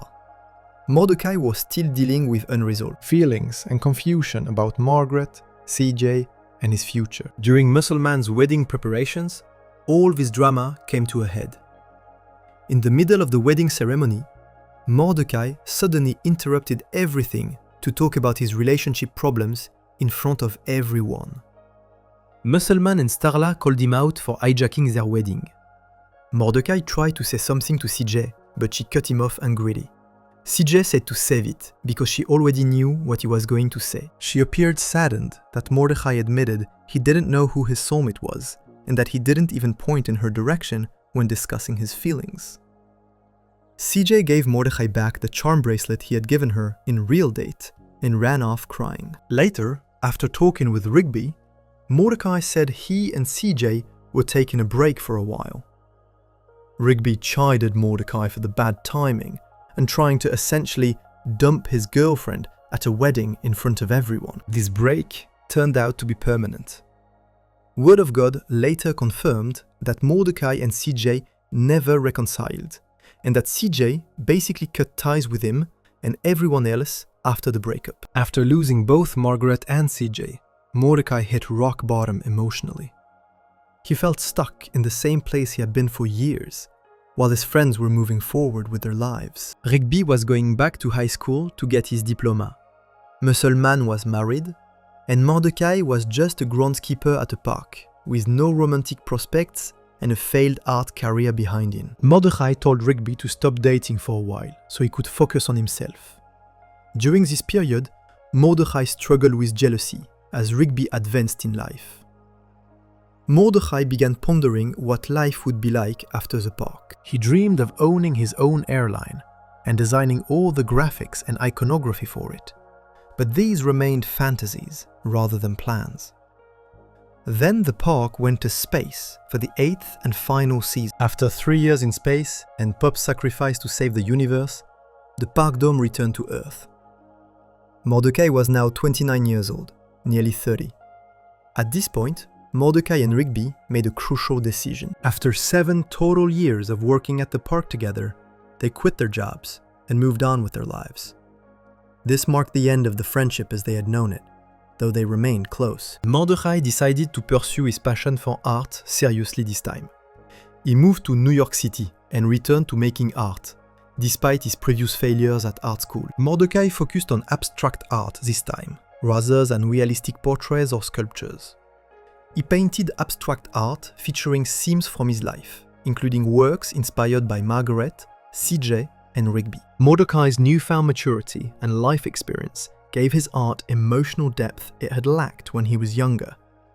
He opened a successful art exhibition, becoming the professional artist he had always dreamed of being. During one of these exhibitions, where he was signing autographs for fans of his work, Mordecai bumped into someone while signing.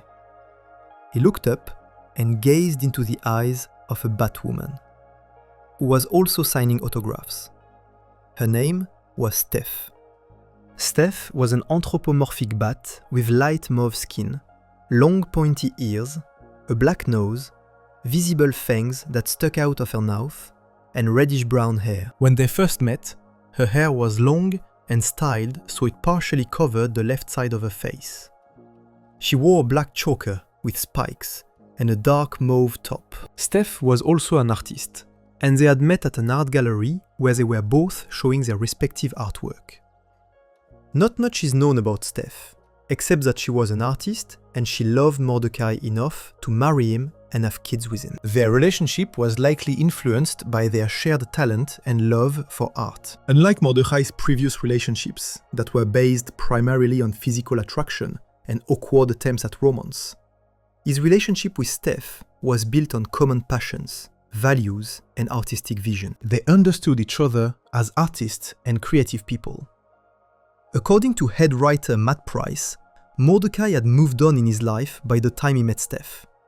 He had finally left the park to pursue art and met someone while doing that. The writers felt the Margaret and CJ stories were complete, and that both women were on their own path already. Price said Mordecai was too wishy-washy with them. meaning his indecisiveness and inability to commit had made those relationships impossible. With Steph, Mordecai was older, more mature, and more secure in himself. He knew what he wanted. Steph and Mordecai got married and had 3 children together, 2 sons and 1 daughter. All 3 children were blue jay and bat hybrids, combining features from both parents. 25 years after Pop's sacrifice, the park held a reunion for all the workers and their families. Mordecai attended with Steph and their 3 children, who were now teenagers. Steph's hair was shorter now, and she wore a long-sleeved dark mauve top with white jeans, red flip-flops, a key necklace, and a big sun hat.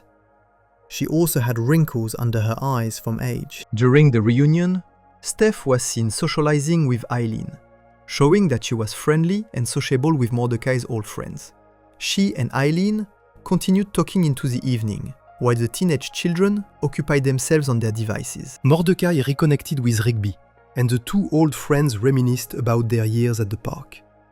Despite going separate ways in their careers and lives, Mordecai and Rigby remained close friends. Everyone in the park came together for a group picture in front of the memorial statues of Mr. Maillard and Pops. According to Word of God, Margaret continued advancing her career in the news world, traveling to other places around the world as a newswoman. She and Mordecai remained friends and still kept up with each other. CJ became a professional dodgeball player, but didn't speak to any of the main characters anymore, having completely moved on from that chapter of her life. The ending of Mordecai's story showed that sometimes people don't end up with their first loves, or even their second loves. Dating can be complicated and messy, and relationships can end either amicably, like with Margaret, or with no closure at all, like with CJ. But moving on and finding the right person later in life is possible. Mordecai's journey from college dropout to successful artist and family man took over 30 years. He started as an insecure 23-year-old who couldn't even approach the girl he liked without stuttering. He made countless mistakes in his romantic life, hurting both Margaret and CJ through his indecisiveness and inability to choose. He interrupted a wedding to talk about his feelings. He hijacked his best friend's special moments to focus on his own drama. But through all these failures, Mordecai learned and grew. He learned that you can't build a relationship on just attraction or nostalgia. He learned that being honest about your feelings matters more than grand gestures.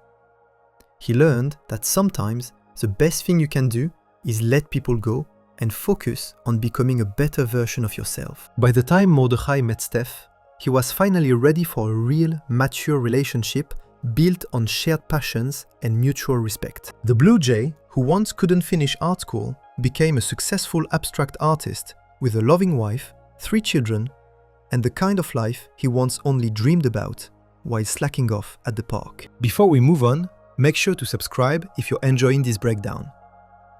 Moving on to Skip's immortality and thousands of years of recorded history. Skip's immortality and thousands of years of recorded history, Skips stood at 6 feet 3 inches tall, a massive white-haired yeti who wore only blue jeans and a brown belt. He had fair skin on his hands, feet, chest area and face, with a pink nose and yellowish sclera in his eyes.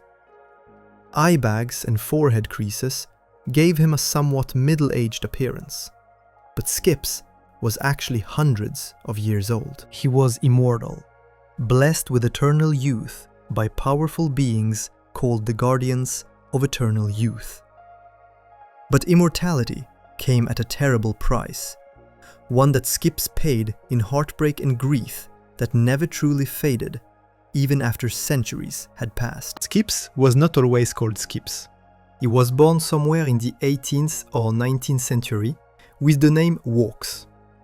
As a teenager, Walks was a rebellious adventurer who cared nothing for formal education or authority. He had already been expelled from 3 different high schools for starting fights and remaining aloof from his academic record. By the time Walks arrived at Bennett High School, Headmaster Bennett gave him a stern warning. There would be no fighting at this school, or Walks would be expelled again. Walks didn't care much, claiming that school was worthless for an adventurer like him. He had dreams of traveling the world and seeking excitement, not sitting in classrooms learning things that seemed pointless. On his first day at Bennett High School, a young man named Gareth came to show Walks to his locker. Gareth introduced Walks to a group of students called the Immortal Student Council. These were not ordinary students. The Immortal Student Council consisted of 5 baby-like beings with deep voices, who had been created immortal. Their names were Reginald, Archibald, Oswald, Boswald, and Griswold. Reginald was the leader of the group. Despite looking like giant babies wearing what appeared to be diapers, these beings possessed incredible knowledge and supernatural powers. They could teleport, shoot energy beams from their eyes and magic rattles, summon meteors, manipulate ice, and use telekinesis. Most importantly, they had infinite knowledge and could grant immortality to others. Suddenly, another immortal being burst into the hallway. His name was Cloakbane the Destroyer. Cloakbane was the evil brother of the Guardians of Eternal Youth. He had wanted to join the Immortal Student Council and become one of them, but they refused to let him join because Cloakbane committed evil deeds, trying to gain control of the entire school. Cloakbane was a bully who terrorized everyone at Bennett High School. When he entered that day, he struck Reginald and made it very clear that he owned the school and everyone in it. Walks immediately warned Cloakbane to leave his new friends alone. Cloakbane mocked Walks and shoved him. Walks retaliated, and the two were about to fight right there in the hallway. Headmaster Bennett showed up just in time to prevent the fight. Walks sarcastically remarked they were just getting to know each other. As the headmaster left, Cloakbane muttered that this wasn't over. The rivalry between Walks and Cloakbane had begun. At lunchtime, Walks entered the cafeteria with his food tray and tried to find somewhere to sit. It seemed like everybody already had their tables all figured out, and Walks didn't know anyone yet. Then a girl asked if Walks would like to sit with her. The girl introduced herself as Desdemona, though she went by Mona for short. Mona was kind and friendly, warning Walks that nobody ate the school lunch if it could be avoided, because somehow the kitchen even ruined Apple Brown Betty, which only had 4 ingredients. Walks and Mona started to get along immediately. There was chemistry between them from the very beginning. While Walks was getting to know Mona, Gareth and the Immortal Student Council approached him with a proposition. They wanted to formally request that Walks fight Cloakbane. The Immortal Student Council had examined charts and calculations and believed that Walks could defeat Cloakbane with the right assistance. They revealed their plans to design a device called the Fists of Justice. Walks was initially eager and said he was going to fight Cloakbane anyway, so there was no need for their charts. He told them to call off their design, because all the fists he needed resided in his pockets. But Gareth insisted Walks hear them out, saying that Archibald held a very convincing illustration. Archibald explained that, like the Guardians themselves, Cloakbane the Destroyer was created immortal. No mortal could hurt Cloakbane at all. Regular punches would do absolutely nothing to him. That's why the Fists of Justice were necessary. Walks was excited about the prospect of fighting Cloakbane. But when the Immortal Student Council left and Walks turned back to continue his conversation with Mona, she had disappeared. Walks followed her and asked what the matter was. Mona told Walks she didn't like guys who fight. This put Walks in a difficult position. He was a natural fighter and adventurer, but he was falling for Mona. Walks made a promise to Mona right then and there. He told her he would never fight again. Mona was happy with this promise, and the two began dating. They arranged to go to the school prom together. However, Walks faced an impossible dilemma. Reginald, from the Immortal Student Council, came to Walks, expressing concern. Reginald said that Walks must fight Cloakbane for the greater good. Mona and Headmaster Bennet would forgive Walks once they understood the stakes.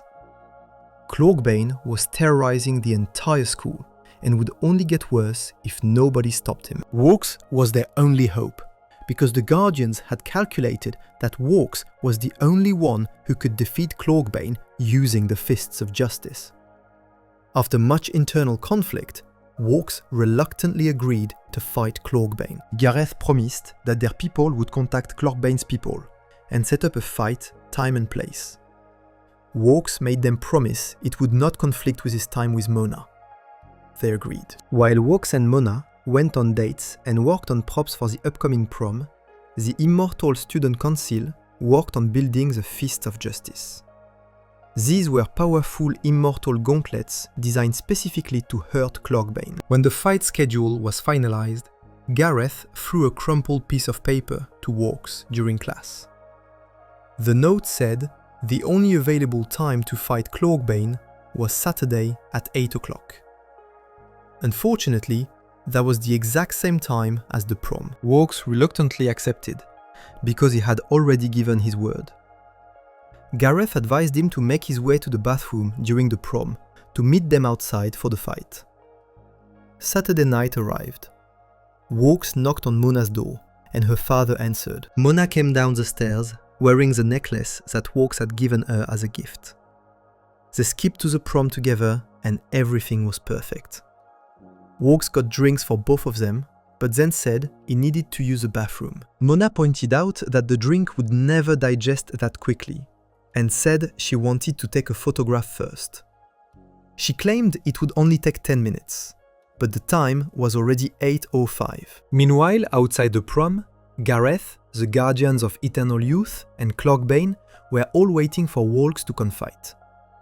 Clorkbane checked his pocket watch repeatedly, growing more impatient. Finally, Clorkbane declared it was 8 o'clock and demanded to know where his opponent was. Archibald, Reginald, and Gareth tried to assure Clorkbane that Walks would be there, but Clorkbane had waited long enough. He announced that if Walks would not come to him, then he would go to Walks. Clorkbane stormed into the prom while Walks and Mona were slow dancing to the song Forever Young by Alphaville. Gareth knocked frantically on the window, trying to get Walks' attention. Clorkbane challenged Walks to a fight right there in front of everyone. At first, Mona was confused and upset that Walks had planned to fight despite his promise to her. But when she saw how evil Clorkbane truly was, and realized the danger he posed to everyone, Mona gave Walks a blessing to fight. She understood that sometimes fighting was necessary to protect others. Furious, and with Mona's blessing, Walks engaged Clorkbane in combat. Walks punched Clorkbane repeatedly with all his strength, but he quickly realized he was doing absolutely nothing to hurt Clorkbane. The immortal bully was completely immune to normal punches. Clorkbane retaliated by punching Walks a single time, and that one punch knocked Walks across the room. Clorkbane took out his magic rattle, ready to finish Walks off permanently. Just as Clorkbane was about to strike the killing blow, Mona pushed Walks out of the way. Clorkbane's rattle missed Walks and hit the ceiling instead. A massive chunk of the ceiling broke off and fell directly onto Mona. She was killed instantly, right in front of Walks' eyes. The only woman Walks had ever loved was gone forever because she saved his life. Seeing Mona's death, Gareth finally threw the Fists of Justice to Walks. Walks caught them and put on the powerful gauntlets. Now equipped with the only weapons that could hurt an immortal, Walks began his assault on Clorkbane. Fueled by rage and grief, Walks beat Clorkbane mercilessly with the Fists of Justice. Each punch actually hurt Clorkbane this time. Walks eventually punched Clorkbane so hard that he knocked the immortal bully into the stratosphere, sending him flying into orbit around the solar system. Walks had won the fight, but the victory felt completely hollow. Walks rushed over to where Mona had fallen, but it was too late. All the Guardians of Eternal Youth could do was present the necklace Walks had given to Mona. That necklace was all that remained of her. Mona was already dead. Walkes was completely heartbroken and devastated. The woman he cherished above all else was gone because of a fight he never wanted to have in the first place. High school was over after that night. Walkes fell into a deep depression over losing Mona. Nothing mattered anymore without her. Years passed. Somewhere between 5 and 10 years later, the Guardians of Eternal Youth, no longer calling themselves the Immortal Student Council, worked out complex calculations about Clark Bain's trajectory through space. They determined that Clark Bain would return to Earth in exactly 157 years. This created a serious problem. Clark Bain was immortal and would keep coming back forever. Someone needed to be around to fight him every time he returned, or else Clark Bain would destroy everything. The Guardians of Eternal Youth came to Walkes with a proposal. They wanted to grant Walkes immortality so that he could fight Clark Bain every 157 years for all of eternity. Walkes accepted the offer. It wasn't because he wanted to live forever. In fact, immortality seemed more like a curse than a blessing to Walkes. He had lost the only woman he ever loved and knew he would never find anyone like Mona again. But Walkes understood his responsibility. He was the only one capable of defeating Clark Bain with the fists of justice. If Walkes didn't accept immortality and fight Clark Bain each time he returned, countless innocent people would die, just like Mona had died. Walkes couldn't let that happen. The Guardians of Eternal Youth performed their ritual and granted Walkes eternal youth. He would never age, never die of natural causes, and would remain strong enough to fight Clark Bain for as long as the universe existed. However, there was one condition to maintaining his immortality. Walkes would need to perform a ceremonial dance every year on his birthday. This ritual, revealed in the episode Free Cake, was necessary to renew his immortality each year. If Walkes ever failed to perform the dance, he would lose his eternal youth and begin aging rapidly, catching up to however old he should actually be. This dance had to be performed for the Guardians of Eternal Youth specifically. It was a binding agreement that Walkes could never break if he wanted to remain immortal. When Walkes accepted immortality, he also changed his name. He stopped being known as Walkes and became Skips instead. The reason for this name change, and why Skips always skips instead of walking, was directly connected to Mona. It was his way of remembering her and honoring her memory. Every skip was a reminder of the dance they shared at the prom before Clark Bain killed her. Skips would never walk normally again for the rest of his immortal life. The skipping motion became his defining characteristic and the source of his new name. Centuries passed. Skips lived through hundreds of years of history, gaining vast knowledge and wisdom from his immortality. He became an expert on supernatural phenomena, magical artifacts, and the unknown. This was why Mordecai and Rigby always came to Skips whenever they had problems that seemed impossible to solve. Skips had literally seen it all during his hundreds of years of life. He worked as a groundskeeper at various jobs over the centuries, eventually ending up at the park. Despite being immortal, Skips chose to do simple manual labor, rather than seeking power or wealth.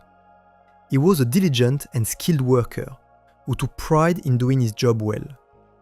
Skips' role went far beyond just being a groundskeeper though. He served as a cosmic guardian, maintaining balance in the universe. Every 157 years, like clockwork, Clark Bain the Destroyer would return to Earth after completing his orbit around the solar system. And every 157 years, Skips would have to fight him using the Fists of Justice. This was Skips' oath and his eternal burden. In the episode Fists of Justice, which aired in 2012, approximately 157 years after the mid-1850s when the original fight occurred, Clark Bain returned right on schedule. However, this time, something went wrong. Skips was injured and could not fight Clark Bain himself. Archibald, one of the Guardians of Eternal Youth, tried to fight Clorgbane to protect Skips. But Clorgbane killed Archibald during the battle. This meant that of the original 5 Guardians of Eternal Youth, only 4 now remained: Reginald, Oswald, Boswald, and Griswold. Mordecai and Rigby had to use the Fists of Justice to fight Clorgbane, because Skips was too injured to fight. They managed to defeat Clorgbane, and sent him flying back into space. But Clorgbane vowed to return again in another 157 years. The cycle would never end. Throughout all his centuries of life, Skips never found love again. Mona was the only woman he ever cared about, and her death left a permanent scar on his soul. Skips never talked about his feelings or his past unless directly asked.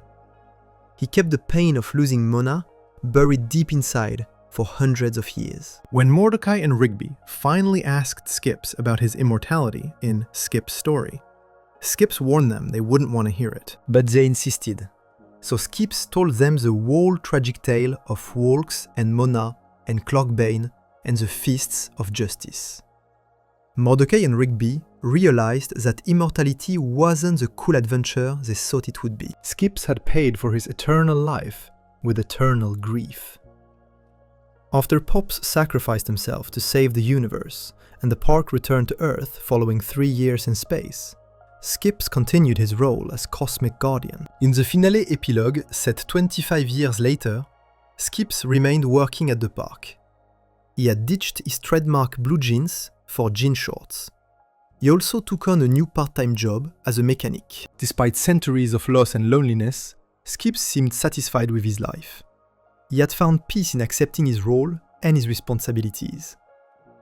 The park reunion brought together all the workers and their families. Skips stood among them, the immortal Yeti who had watched generations live and die while he remained unchanged.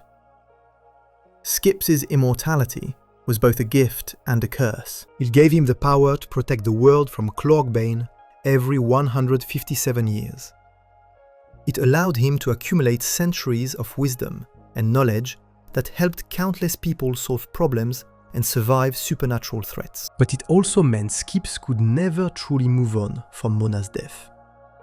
He would remember a face, a voice, and the moment she died saving him for all of eternity. Every birthday dance with the Guardians of Eternal Youth reminded him of the dance he shared with Mona at the prom.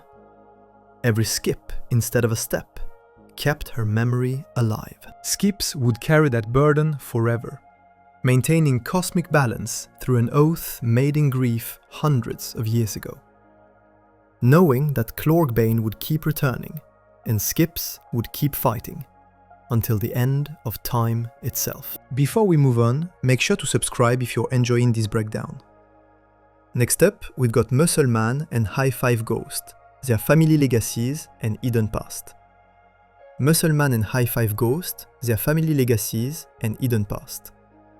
Muscle Man stood at 5 feet 8 inches tall, a 25-year-old obese, green-skinned man who worked as a groundskeeper at the park. His real name was Mitch Sorenstein, though everyone called him Muscle Man.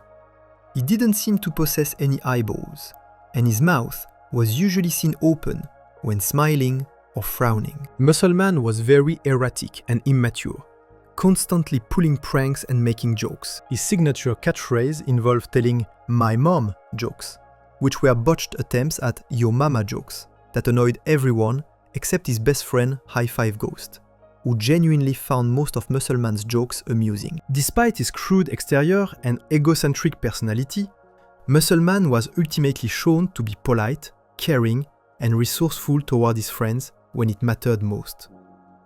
Muscle Man came from a family with a very specific legacy. His father was known as Muscle Dad, and his older brother was named John, who went by Muscle Bro. The Sorenstein family had a few things in common. They were all overweight green men who loved pranks and jokes. They also had a tradition of telling lies to protect each other's feelings and build each other up. This tradition would define some of the most important moments in Muscle Man's life. In the episode Trucker Hall of Fame from Season 3, Musselman's world fell apart. On Father's Day, Musselman tried to wish his dad a happy Father's Day over the trucker radio. But when Muscle Dad didn't respond, Musselman thought it was just another prank. Then, his brother Muscle Bro showed up, looking shaken and stunned. Musselman asked who died as a joke, but Muscle Bro held up their dad's hat, revealing that Muscle Dad had actually passed away. Musselman was stunned and dropped the phone. The hat was red, with the words "World's Greatest Trucker" written on it. This hat represented everything Musselman believed about his father. At Muscle Dad's funeral, Musselman had a complete breakdown. He shared the cause of his dad's death with everyone there. Muscle Dad had died because he put a cactus under what he thought was a cop in a bear costume, but it turned out to be an actual, real bear. The bear mauled Muscle Dad to death. Musselman became emotional and started knocking things over in his grief. Mordecai and Rigby tried to calm him down. Musselman went over to Muscle Dad's picture on the table and said that his dad might not have been the best prankster in the world, but he was the best trucker. His hat was his crown. The urn at the funeral didn't contain Muscle Dad's body ashes. It contained the ashes of Muscle Dad's trucker hat. As the ultimate Father's Day tribute, Musselman vowed to help his dad fulfill his final wish by spreading the ashes of his hat at the highest point of the Trucker Hall of Fame. Benson asked Mordecai and Rigby to accompany Musselman on this journey, because I-5 Ghost didn't deal with deaths very well. The subject of death made I-5 Ghost incredibly sad, even though he was a ghost himself. The three of them drove along the highway toward the Trucker Hall of Fame. Musselman told Mordecai and Rigby to stop him if he freaked out too hard, as he tended to do that when feeling upset. He decided to turn the radio on, but one of the knobs broke, causing him to lose control of the car and his mind, until Mordecai stopped him. After apologizing, Musselman told Mordecai and Rigby old memories of Muscle Dad and how he loved pulling pranks on people. They pulled over at a truck stop called The Truck Stops Here, so Musselman could use the toilet. While he was gone, Mordecai and Rigby talked about Muscle Dad and how Musselman was opening up emotionally. However, other truckers overheard their conversation. These truckers revealed a devastating truth. Muscle Dad was never actually a trucker at all. He was only a forklift driver and a trucker wannabe. This information shattered Musselman's entire understanding of his father. He realized the deception and drove to a field where there was a photograph of his dad that Muscle Dad had faked at a rest stop. The photo showed Muscle Dad sticking his head through a cutout to look like he was driving a big rig truck. Musselman punched the picture of his dad in rage and freaked out completely. After Musselman let go of the picture, he found a note from his dad hidden behind the photograph. The note was an apology letter. Muscle Dad wrote that if Musselman was reading this, he had punched his face and freaked out in the field by the rest stop, where he faked that picture. Muscle Dad said he was sorry for pranking Musselman all those years, especially about being a trucker. The world was a harsh place, and Muscle Dad only lied to toughen Musselman up from when he was gone. Now Musselman knew the truth. He wasn't a muscle boy anymore. Muscle Dad asked Musselman to please drive to the highest point of the Trucker Hall of Fame and spread his hat ashes over those stuck-up truckers. It was his final prank from beyond the grave. But if Musselman hated him too much to do it, Muscle Dad would understand. The scene turned to a flashback of Muscle Dad writing the note while sitting in his forklift, feeling sorry for himself. The same truckers from the rest stop who were stuck up and arrogant had ordered Muscle Dad around and looked down on him for being just a forklift driver. Muscle Dad had lied to his son for years because he wanted Musselman to be proud of him. He wanted Musselman to think his father was somebody important, instead of just another worker the truckers treated like garbage. Musselman, Mordecai, and Rigby arrived at the Trucker Hall of Fame, but they were not allowed in by two guards. They rushed back to the car and Musselman had a moment of clarity. He said his father was a screw-up, and since Musselman was overweight, worked in a lame park, and only had 3 friends, that meant he was a screw-up too. But then he remembered something important. The only thing the Sorenstein family never screwed up was a prank. This thought cheered him up immediately. They barged into the Trucker Hall of Fame and made their way to the top of Memorial Hill, while being followed by the truckers and trucker ghosts. At the top, Muscle Man opened the urn and threw the hat ashes over the hill. The ashes flashed strangely and formed into a green ghost version of Muscle Dad riding his forklift, whooping and twirling in the air. Muscle Dad thanked Muscle Man for honoring his old man's last wish. Just then, the 3 truckers from the rest stop drove their truck toward them, trying to run them over for desecrating the Trucker Hall of Fame. Muscle Dad jumped in with his forklift and flipped the truck over the hill. The truck exploded, presumably killing all 3 truckers inside. Muscle Dad apologized to Muscle Man for lying to him all those years. Muscle Man forgave his father completely. The trucker ghost approached them, so Muscle Dad fought off the trucker ghost to give Muscle Man, Mordecai and Rigby the chance to escape. Before leaving, Muscle Dad changed his hat from World's Greatest Trucker to World's Greatest Forklift Driver with a snap of his finger, finally accepting who he really was. Muscle Man kept a letter from Muscle Dad for years after that. This letter would become crucial during Muscle Man's wedding day. Muscle Man had been dating a woman named Starla Gutmandotir since at least high school. Starla was an obese green woman similar in appearance to Muscle Man. She worked at Icy Hot Jewelry and Apparel. They had known each other for years, attended prom together, and shared the same tough-as-nails personality. Starla would do almost anything to get revenge on someone who wronged her, and would gladly fight for Muscle Man. She helped him fight evil waiters, encouraged him to win eating contests, and stood by him through everything. In the episode The End of Muscle Man proposed to Starla. He asked her to marry him and she agreed enthusiastically, but with one condition. Starla told Muscle Man she didn't want him to change who he was. She loved him exactly as he was, pranks and crude jokes included. In Married and Broke, Muscle Man and Starla won a free wedding on a game show. By the episode Dumped at the Altar in Season 6, their wedding day had finally arrived. As the park workers prepared for the wedding, Muscle Man started becoming extremely anxious. He destroyed an ice sculpture during one of his freakouts, though Skips had prepared a backup. Benson soothingly calmed the emotional Muscle Man before he could harm the next sculpture.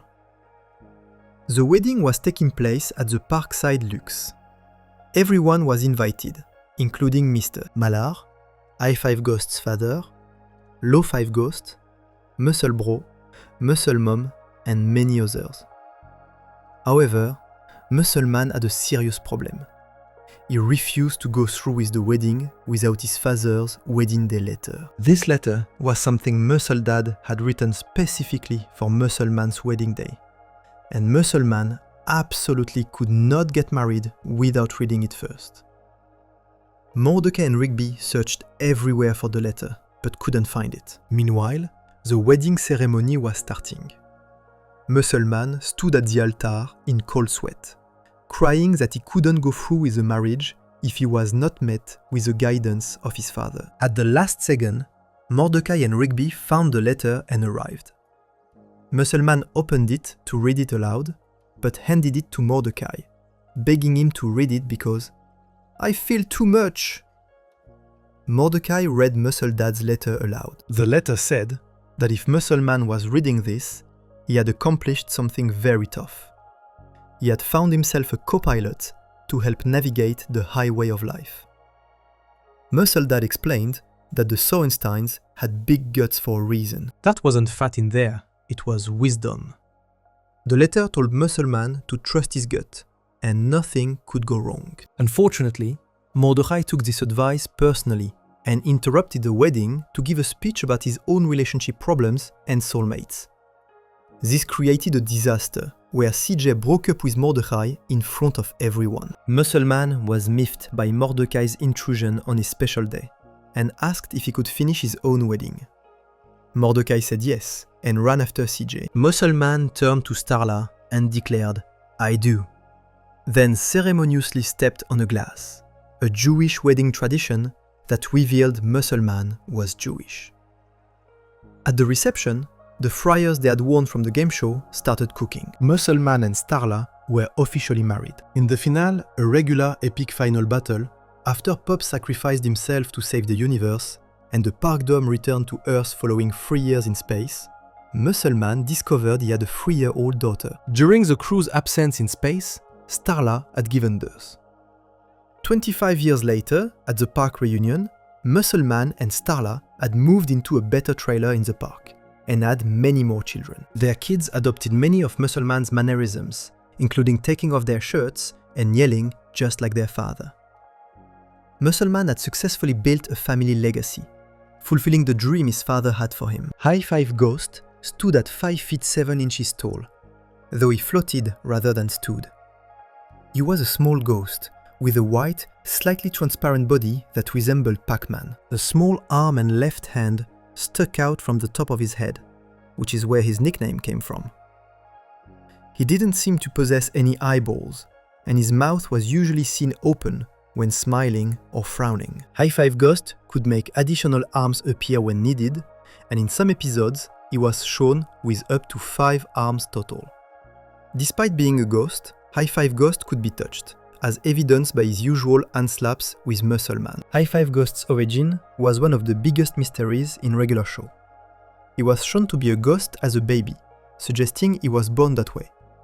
He had a father who remained unnamed, except as Dad, and an older brother named Low Five Ghost. Low Five Ghost looked almost identical to High Five Ghost, except he had facial hair where his chin would be and wore teal sunglasses. Low Five Ghost worked as a police officer and had once served time in prison, until High Five Ghost and Muscleman bailed him out in the episode See You There. High Five Ghost got along really well with his brother and even moved in with Low Five Ghost after Muscleman got married and Starla moved into their trailer. The Ghost family had special abilities beyond normal ghosts. High Five Ghost's father was the only one in the family who knew how to change people from ghosts back into their normal form. High Five Ghost himself had multiple ghostly powers, including intangibility, allowing him to go through solid walls and objects, levitation, so he could float instead of walk, limb production to create up to 5 arms, and the ability to form a spherical shield. He was also an expert pranker alongside Muscleman, could hotwire cars to go very fast, and would later become a skilled DJ. High Five Ghost was Muscleman's best friend, and the two were inseparable. In the episode Gut Model, High Five Ghost officially told the Muscleman that he was his best friend. Muscleman explained how they met and became friends after Muscleman saved High Five Ghost from the bottomless pit. Muscleman usually addressed High Five Ghost as Fives. High Five Ghost genuinely found most of Muscleman's crude jokes amusing, and would give him high fives to accompany them, which annoyed everyone else at the park. Ironically, being a ghost, the subject of death made High Five Ghost incredibly sad. This was shown in Trucker Hall of Fame, when Benson explained that High Five Ghost doesn't deal with deaths very well, which is why he couldn't accompany Muscleman to spread his father's ashes. The same sadness appeared in The End of Muscleman, when Muscleman was worried about dying.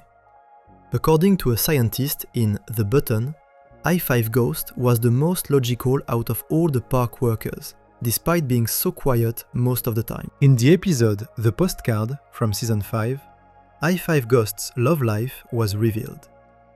4 years ago, High Five Ghost had met a human girl named Celia at a coffee shop. They both realized they had a lot in common with each other. However, Celia explained how she had to go back to Prague to finish her studies. After figuring out a way to keep in contact by sending a postcard after 4 years, they left the coffee shop. When the postcard finally arrived 4 years later, High-Five Ghost couldn't read it because it was too damaged. With help from Low-Five Ghost and some forensic experts, he tried to figure out where Celia wanted to meet. Eventually, High-Five Ghost gave up and went back to the coffee shop where they had first met. There, he bumped into Celia, and they began to talk once more and resume their relationship. In Merry Christmas, Mordecai, High-Five Ghost and Celia were seen at the Christmas party talking to Muscle Man and Starla.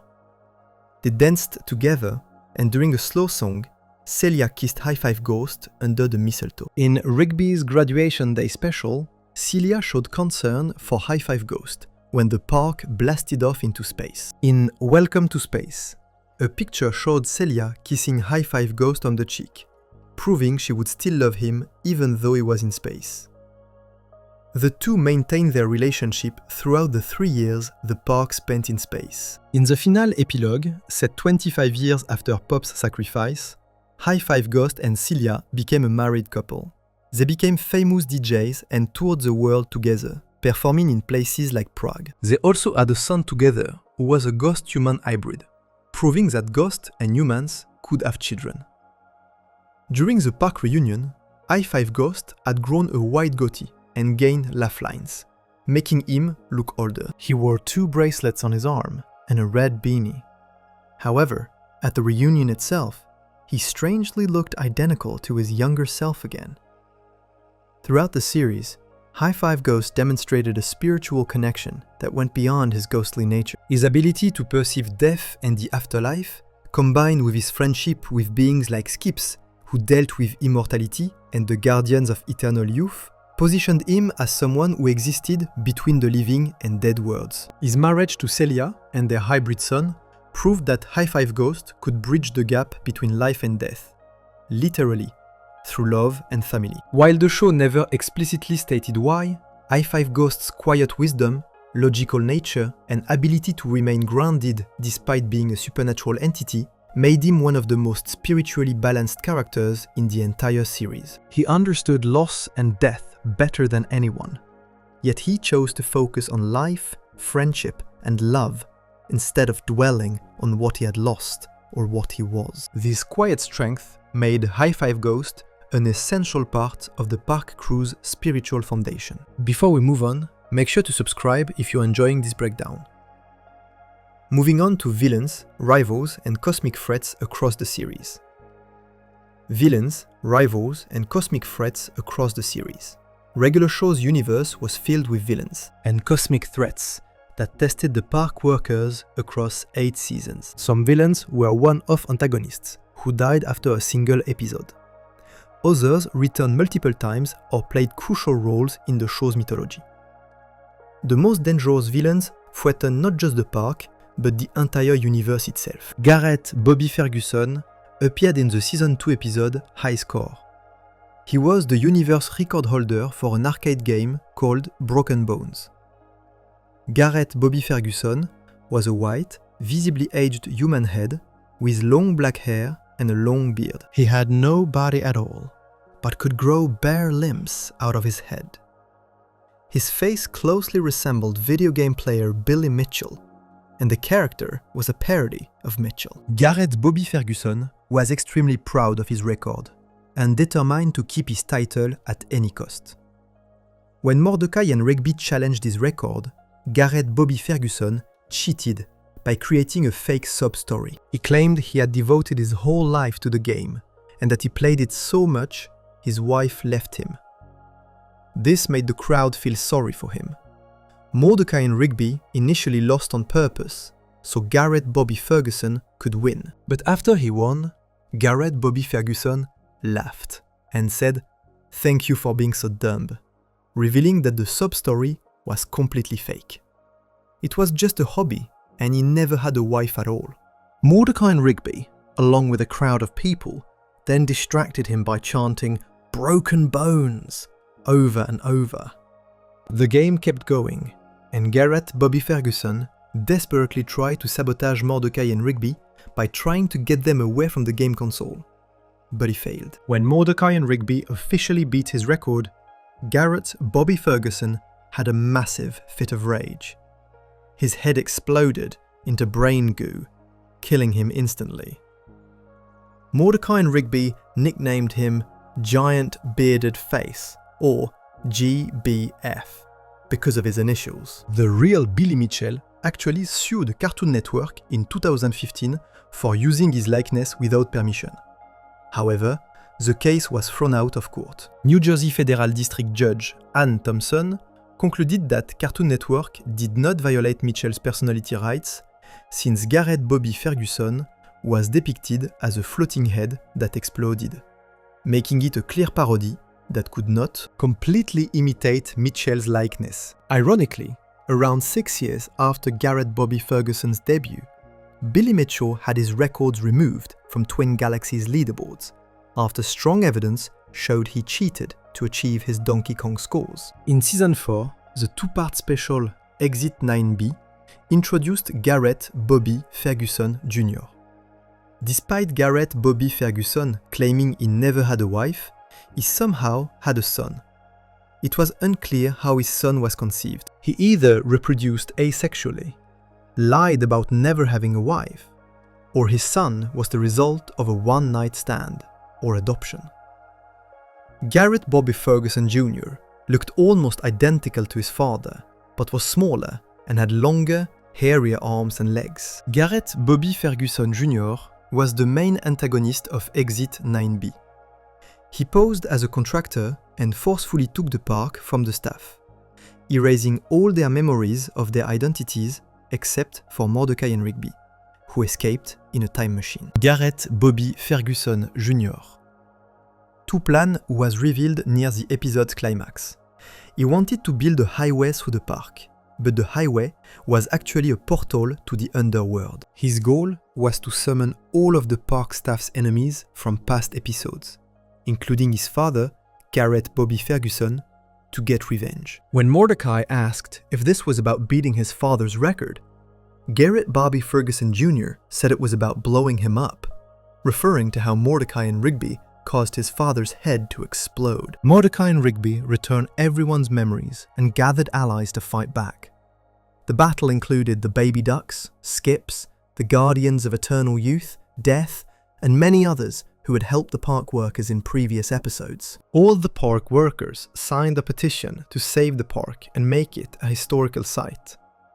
This action sent all the villains, including both Garrett Bobby Ferguson's, back through the portal to the underworld. Before disappearing, Garrett Bobby Ferguson told his son how disappointed he was in him, saying that Garrett Bobby Ferguson Jr. broke the universe record for disappointing your father. Both father and son exploded and went into the portal together. The most powerful villain in Regular Show's entire run was Antipops, whose real name was Malum Cranus. He was Pops Melod's evil twin brother and the main antagonist of Season 8. Pop's real name was Megacranus. Both brothers were born on the planet Loliland. Pops was born as the highest state of their species, the ultimate perfect creation, embodying pure good. However, to maintain balance in the universe, Antipops was created as Pop's complete opposite, embodying pure evil. Malum Cranus translates from Latin as bad head. Antipops looked similar to Pops, but with a darker appearance. He was all black with glowing white eyes, white sharp teeth, a mustache and long beard, long eyebrows, and he wore dark armor with a large spiked cape. For billions of years, approximately 14 billion years per cycle, Pops and Antipops fought each other in massive battles, so intense they forced the universe to reset. Earl, Pop's immortal trainer, had tattoos showing approximately 20 different cycles, meaning the universe had reset at least that many times. Every battle ended in a stalemate, with both brothers destroying each other, causing the universe to reset and begin again. In each cycle, the park workers appeared in different forms, fighting alongside Pops. Ancient tapestries on Loliland showed all the previous battles, including one where Pops and Antipops fought with pool noodles. Antipops possessed godlike powers that made him virtually unstoppable. He had superhuman strength, capable of destroying planets with just his fist. He could project red energy rays that disintegrated or lifted objects. He could manipulate energy and matter, create shields, and most terrifyingly, he possessed existential erasure. Antipops could erase beings or objects from existence by shooting them with rays, touching them, or with a simple thought. When he erased someone, they turned into a sticky note, and then into a simple white box before disappearing completely. In one scene, Antipops erased the phone just by thinking about it. He also erased a space store clerk from existence just by moving his hand, because the clerk was taking too long to give his soldier change. Antipops was sadistic, cruel, cold-hearted, sinister, ruthless, and megalomaniacal. He wanted to destroy his brother and erase the universe to recreate it in his own twisted image. He also gave out bad reviews to restaurants and became frustrated when the lowest rating he could give was 0 stars instead of -5 stars. His signature catchphrase was "Jolly Bad Show," the opposite of Pop's "Jolly Good Show." Throughout Season 8, Antipops constantly tried to get Pops killed by hiring bounty hunters and setting traps. He eventually tricked Pops into meeting him at a space arcade and almost killed him, but the park crew saved Pops. During this battle, Pops' trainer Earl sacrificed himself and was erased from existence by Antipops. In the 3-part series finale, a regular epic final battle and The Power, Antipops arrived at Loliland for the final battle. The park crew set traps for Antipops to give Pops an advantage he never had in previous battles. Antipops fell for the traps initially, but then broke his gentleman's agreement with Pops about the first blow deciding the battle. Streaming, a villain from the Format Wars arc, arrived with his Streambox bot minions to help Antipops. The park crew and their allies, including HD DVD, Blu-ray, The Baby Ducks, Toothpick Sally, Recap Robot, Chance Surshot, The Guardians of Eternal Youth, Gary, Carter and Briggs, Death, Party Horse, and even the Guardian of Loliland fought against Antipops forces. Antipops transformed into his Titan form and began erasing Loliland from existence. When he erased Muscle Man and I-5 Ghost, Pops became enraged and transformed into his own Titan form. The two godlike Titans fought, while Antipops proceeded to erase the rest of Pops' allies and friends, except for Mordecai and Rigby.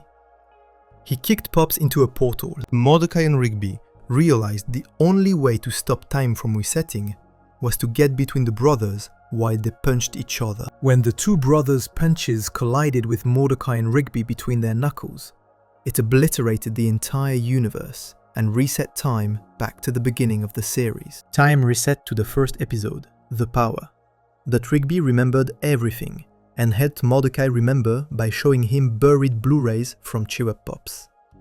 They used the power to return to the battle. As Pops continued fighting, he realized through flashbacks that fighting Antipops would inevitably lead to another stalemate and universe reset. Instead of fighting, Pops grabbed Antipops in a hug and flew toward the sun. Antipops returned to his normal size and accepted his fate. Looking at Pops, Antipops smiled at his brother in admiration, showing remorse for his actions. In his final moments, Antipops said he wished he could take back all the 1-star reviews he had given. The two brothers flew into the sun together and died, ending the cycle of universal destruction and rebirth permanently. With the resetting cycle broken, the effects of Antipops' erasure were reversed. Everyone he had erased from existence was brought back to life.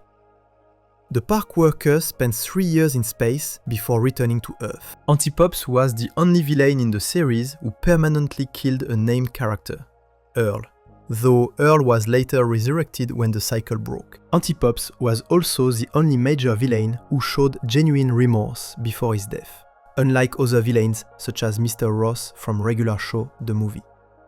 The Format Wars introduced another set of recurring villains connected to obsolete technology. These villains appeared across multiple episodes in seasons 6 and 7.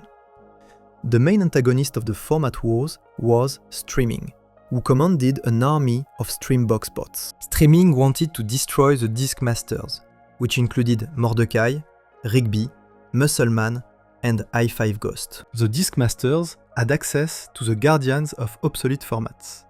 7 giant beings with heads resembling outdated machines like Laserdisc, 8-track, and Betamax. During the format wars, Archie, an ancient Laserdisc guardian, was killed by the VC arbitrator from the Ancient Order of the VHS. Archie had a son named DVD and another son named Blu-ray. DVD initially started as a villain seeking revenge against his father for discrediting his format. He created a Wi-Fi robot named Internet to help him. However, when DVD tried to reconcile with Archie, Internet betrayed and killed Archie, horrifying DVD. DVD and Blu-ray eventually reformed and joined the good side, helping fight against Streaming and his forces. In the finale battle at Lollyland, Streaming arrived with his Streambox bots to aid Antipops.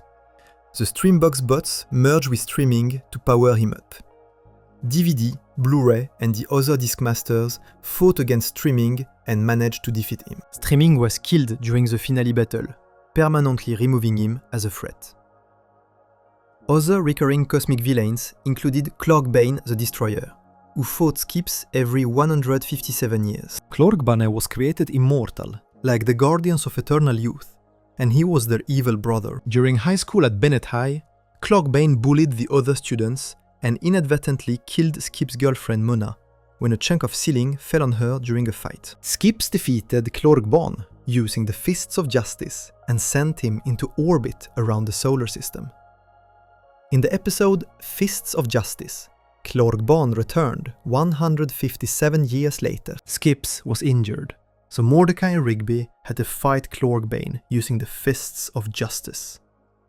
During this battle, Clorkbane killed Archibald, one of the 5 Guardians of Eternal Youth, reducing the number to 4. Clorkbane vowed to return in another 157 years, though the show ended before that could happen. Death was another recurring character who sometimes acted as an antagonist. Death made bets with park workers and threatened to take their souls if they lost. He tried to take Skip's immortal life in Over the Top, tried to take Muscleman's soul twice in Dead at 8 and Last Meal, and attempted to take everyone's souls in Skip Strikes. Despite these antagonistic appearances, Death also helped the park workers fight resurrected villains in Exit 9B and assisted in retrieving Mr. Mellard's guitar in Guitar of Rock. Death had a son named Thomas, who was 300 years old. When the universe reset after Pop's sacrifice, the effects varied for different villains. Villains who were erased by Antipops during the finale battle were resurrected when the cycle broke, including all the park workers and allies like Muscleman, i5 Ghost, Benson, Skips, and everyone else Antipops had erased. However, villains who died before the finale through other means were not brought back. Garrett Bobby Ferguson and Garrett Bobby Ferguson Jr. remained in the Underworld portal, where they were sent in Exit 9B. Archie and Earl, who were killed by different means, also stayed dead. Clorkbane remained in orbit around the solar system, waiting to return in 157 years. Streaming and his Streambox bots were killed in the finale battle and did not return. The universe reset also meant that Antipops himself was permanently erased. By sacrificing themselves together, Pops and Antipops broke the 14 billion year cycle of universal destruction. The universe would no longer reset every 14 billion years. This meant no more battles between good and evil cosmic twins. The park, Earth, and the entire universe were finally free from the threat of cosmic annihilation. Pop's death was tragic, but necessary. He gave up his eternal existence so his friends could live normal lives without the constant threat of universal destruction hanging over them. A statue of Pops was built in the park to honor his ultimate sacrifice, and the park workers never forgot what he did to save them all. Before we move on, make sure to subscribe if you're enjoying this breakdown. Moving on to Regular Show the movie and its complete canon, timeline impact. Regular Show the movie, complete canon, timeline impact.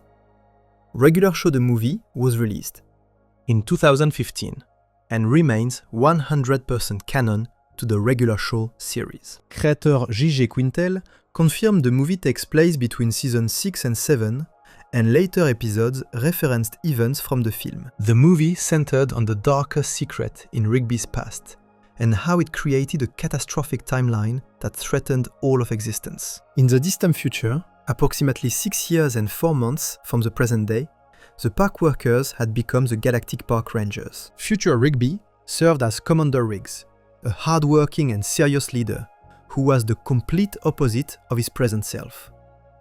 Future Rigby had longer, shaggier hair, a bushy light brown mustache and mutton chops, and shaggier fur on his tail. He wore chest armor with Park Rangers insignia, a green jacket with shoulder insignia, black fingerless gloves, green pants with a black belt and grey knee pads, and black boots. In contrast to his immature and lazy present self, Future Rigby had grown into a responsible commander who took his duties seriously. Future Benson had become Admiral Benson, commanding a large ship resembling Pop's house. He wore a black eye patch or high-class glass over one eye. Future Skips, Future Muscle Man, Future Pops, and Future High Five Ghost all served under him. The entire team fought against a madman named Lord Ross, who had weaponized the Timenado, a tornado that could travel through space and time. Lord Ross was using the Timenado to erase all of Earth's timeline. Entire pieces of the future were being erased. Portals started appearing one after the other, ripping through the fabric of time until nothing was left. Years and whole decades gone in an instant. The Park Rangers discovered that Lord Ross' weapon was guarded by a cybernetic version of Mordecai. Future Mordecai had aged 7 to 10 years, with bags under his eyes, spiky hair, somewhat of a beard, black armor, a dark purple cape, and most notably, his left arm was completely robotic. Future Mordecai had joined Lord Ross' evil criminal empire and turned against his former friends. He was consumed with rage at Rigby for a transgression from their past. During the final battle at the Timenado space station, the Park Rangers attempted to destroy the temporal crystal powering the weapon. Future Muscle Man, Future Skips, Future High Five Ghost, and Future Pops were all killed by Ross troops. Only Future Rigby and Future Benson survived the initial assault. Future Mordecai commanded a ceasefire, telling Future Rigby and Future Benson they were outnumbered and should give up. Future Rigby taunted him, asking how his robotic hand was holding up. Future Mordecai clenched his mechanical fist in anger. A warp hole opened and Lord Ross emerged. Lord Ross revealed the truth that destroyed the timeline. Mordecai and Rigby had created the Timenado themselves. Future Rigby called him a liar, but Lord Ross asked Future Mordecai to confirm it. Future Mordecai coldly agreed, calling Rigby a liar and saying he would never forgive him. Future Benson asked Future Rigby if he could fix what happened. Future Rigby nodded yes. Future Benson gave him a direct order, referencing all the way back to Season 1 when Rigby repeatedly said he could fix things. Future Benson said, "Rigby, fix this, that's an order." Future Benson sacrificed himself, so Future Rigby could reach a time ship and travel to the past. As Future Rigby prepared to activate the time warp, Future Mordecai appeared and shot him with a plasma shotgun. Both pulled their guns and shot each other simultaneously. Future Rigby managed to press the time warp button before collapsing. He arrived in the present day and crash-landed in the park, mortally wounded from the gunshot. In the present, Mordecai and Rigby were running late for work because Rigby wanted to get breakfast burritos from a food truck. Benson was about to fire them when Future Rigby's time ship crashed. The entire park crew gathered around as future Rigby staggered out, badly injured. Before dying, future Rigby revealed that when Mordecai and Rigby were in high school, they built a time machine that backfired and created a Timonado. The time machine exploded, destroying the science lab and getting them expelled from high school. Mr. Ross, their science teacher and volleyball coach, was held responsible for hoarding plutonium and sent to prison. Ross later weaponized the Timonado for revenge. Future Rigby also revealed that future Mordecai shot him, shocking everyone. He told his present self that he would soon have to reveal a secret from his past to save the universe, even if it destroyed his friendship with Mordecai. After delivering his warning, future Rigby died. Present Rigby moved his body to the front steps of the house and positioned his hand into a thumbs up. Then Rigby high-fived his own future self's dead body before the mission began. Mordecai explained to the group why they built the time machine in the first place. He claims that Rigby got into their dream college, College University. But Mordecai did not. College University was known for accepting practically everyone, so Mordecai was devastated by his rejection.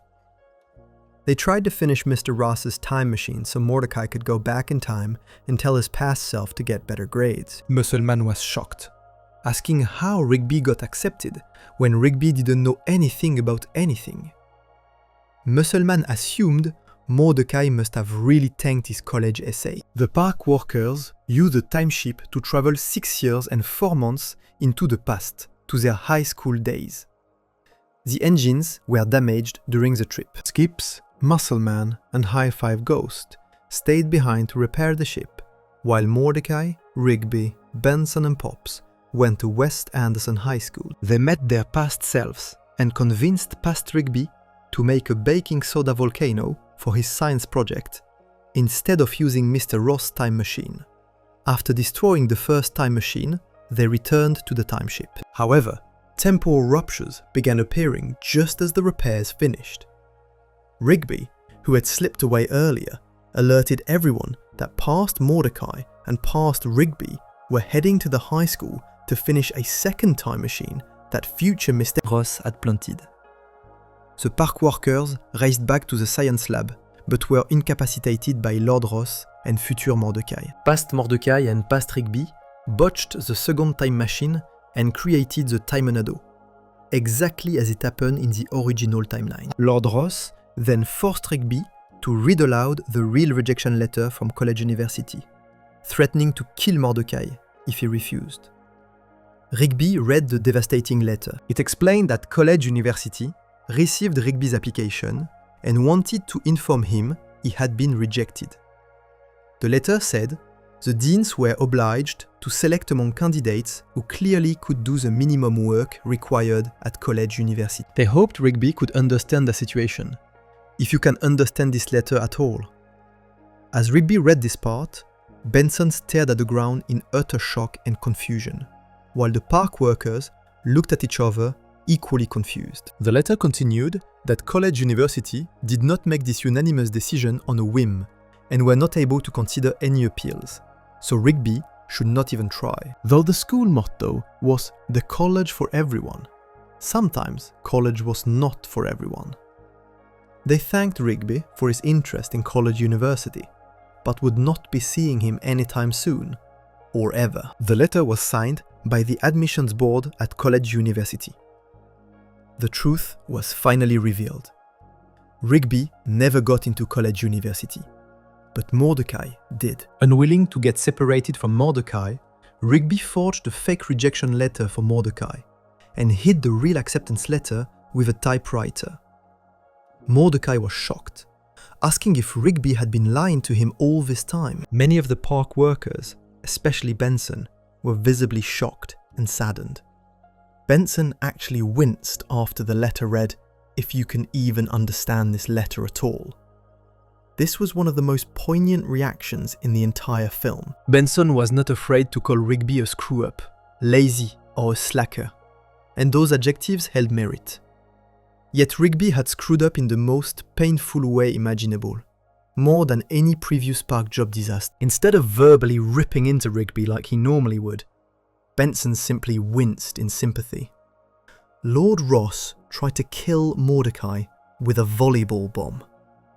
However, future Mordecai had a change of heart and jumped into the bomb's path, taking the explosion to save his present self. Forcing Ross to retreat, future Mordecai was mortally wounded. Enraged at Rigby's duplicity, present Mordecai ended his friendship with him, saying, "You're the reason I'm stuck in this dead-end job," and calling himself an idiot for not seeing that Rigby was holding him back the whole time. Heartbroken and crushed by Mordecai's words, Rigby ran off with the timeship, leaving the group behind. Before dying, future Mordecai gave his present self his timeship and advised him to patch things up. Future Mordecai expressed deep regret over the corrupt path he chose. He explained that aligning himself with Ross to get revenge gave him the financially successful future they always wanted. He had an evil job, an evil 6-figure salary, and even bought an evil condo in Maui, right on the beach. But it was all a waste. He sold them out and climbed the evil corporate ladder. And for what? No family, no friends. Work was not everything. It was not worth shooting your best friend over. The truth was, he would trade it all just to hang out with Rigby one last time. Future Mordecai then died from his wounds. Rigby, devastated and believing he had destroyed everything, attempted suicide by flying the timeship into the sun. However, he encountered Father Time at a space gas station. Father Time was falling apart, because the Timenado was destroying the fabric of time itself. Father Time convinced Rigby to head to the future and apologize to Mordecai. Rigby traveled to the Timenado space station, where Mordecai had also arrived. At the Timenado's crystal core, Lord Ross intercepted both Rigby and Mordecai.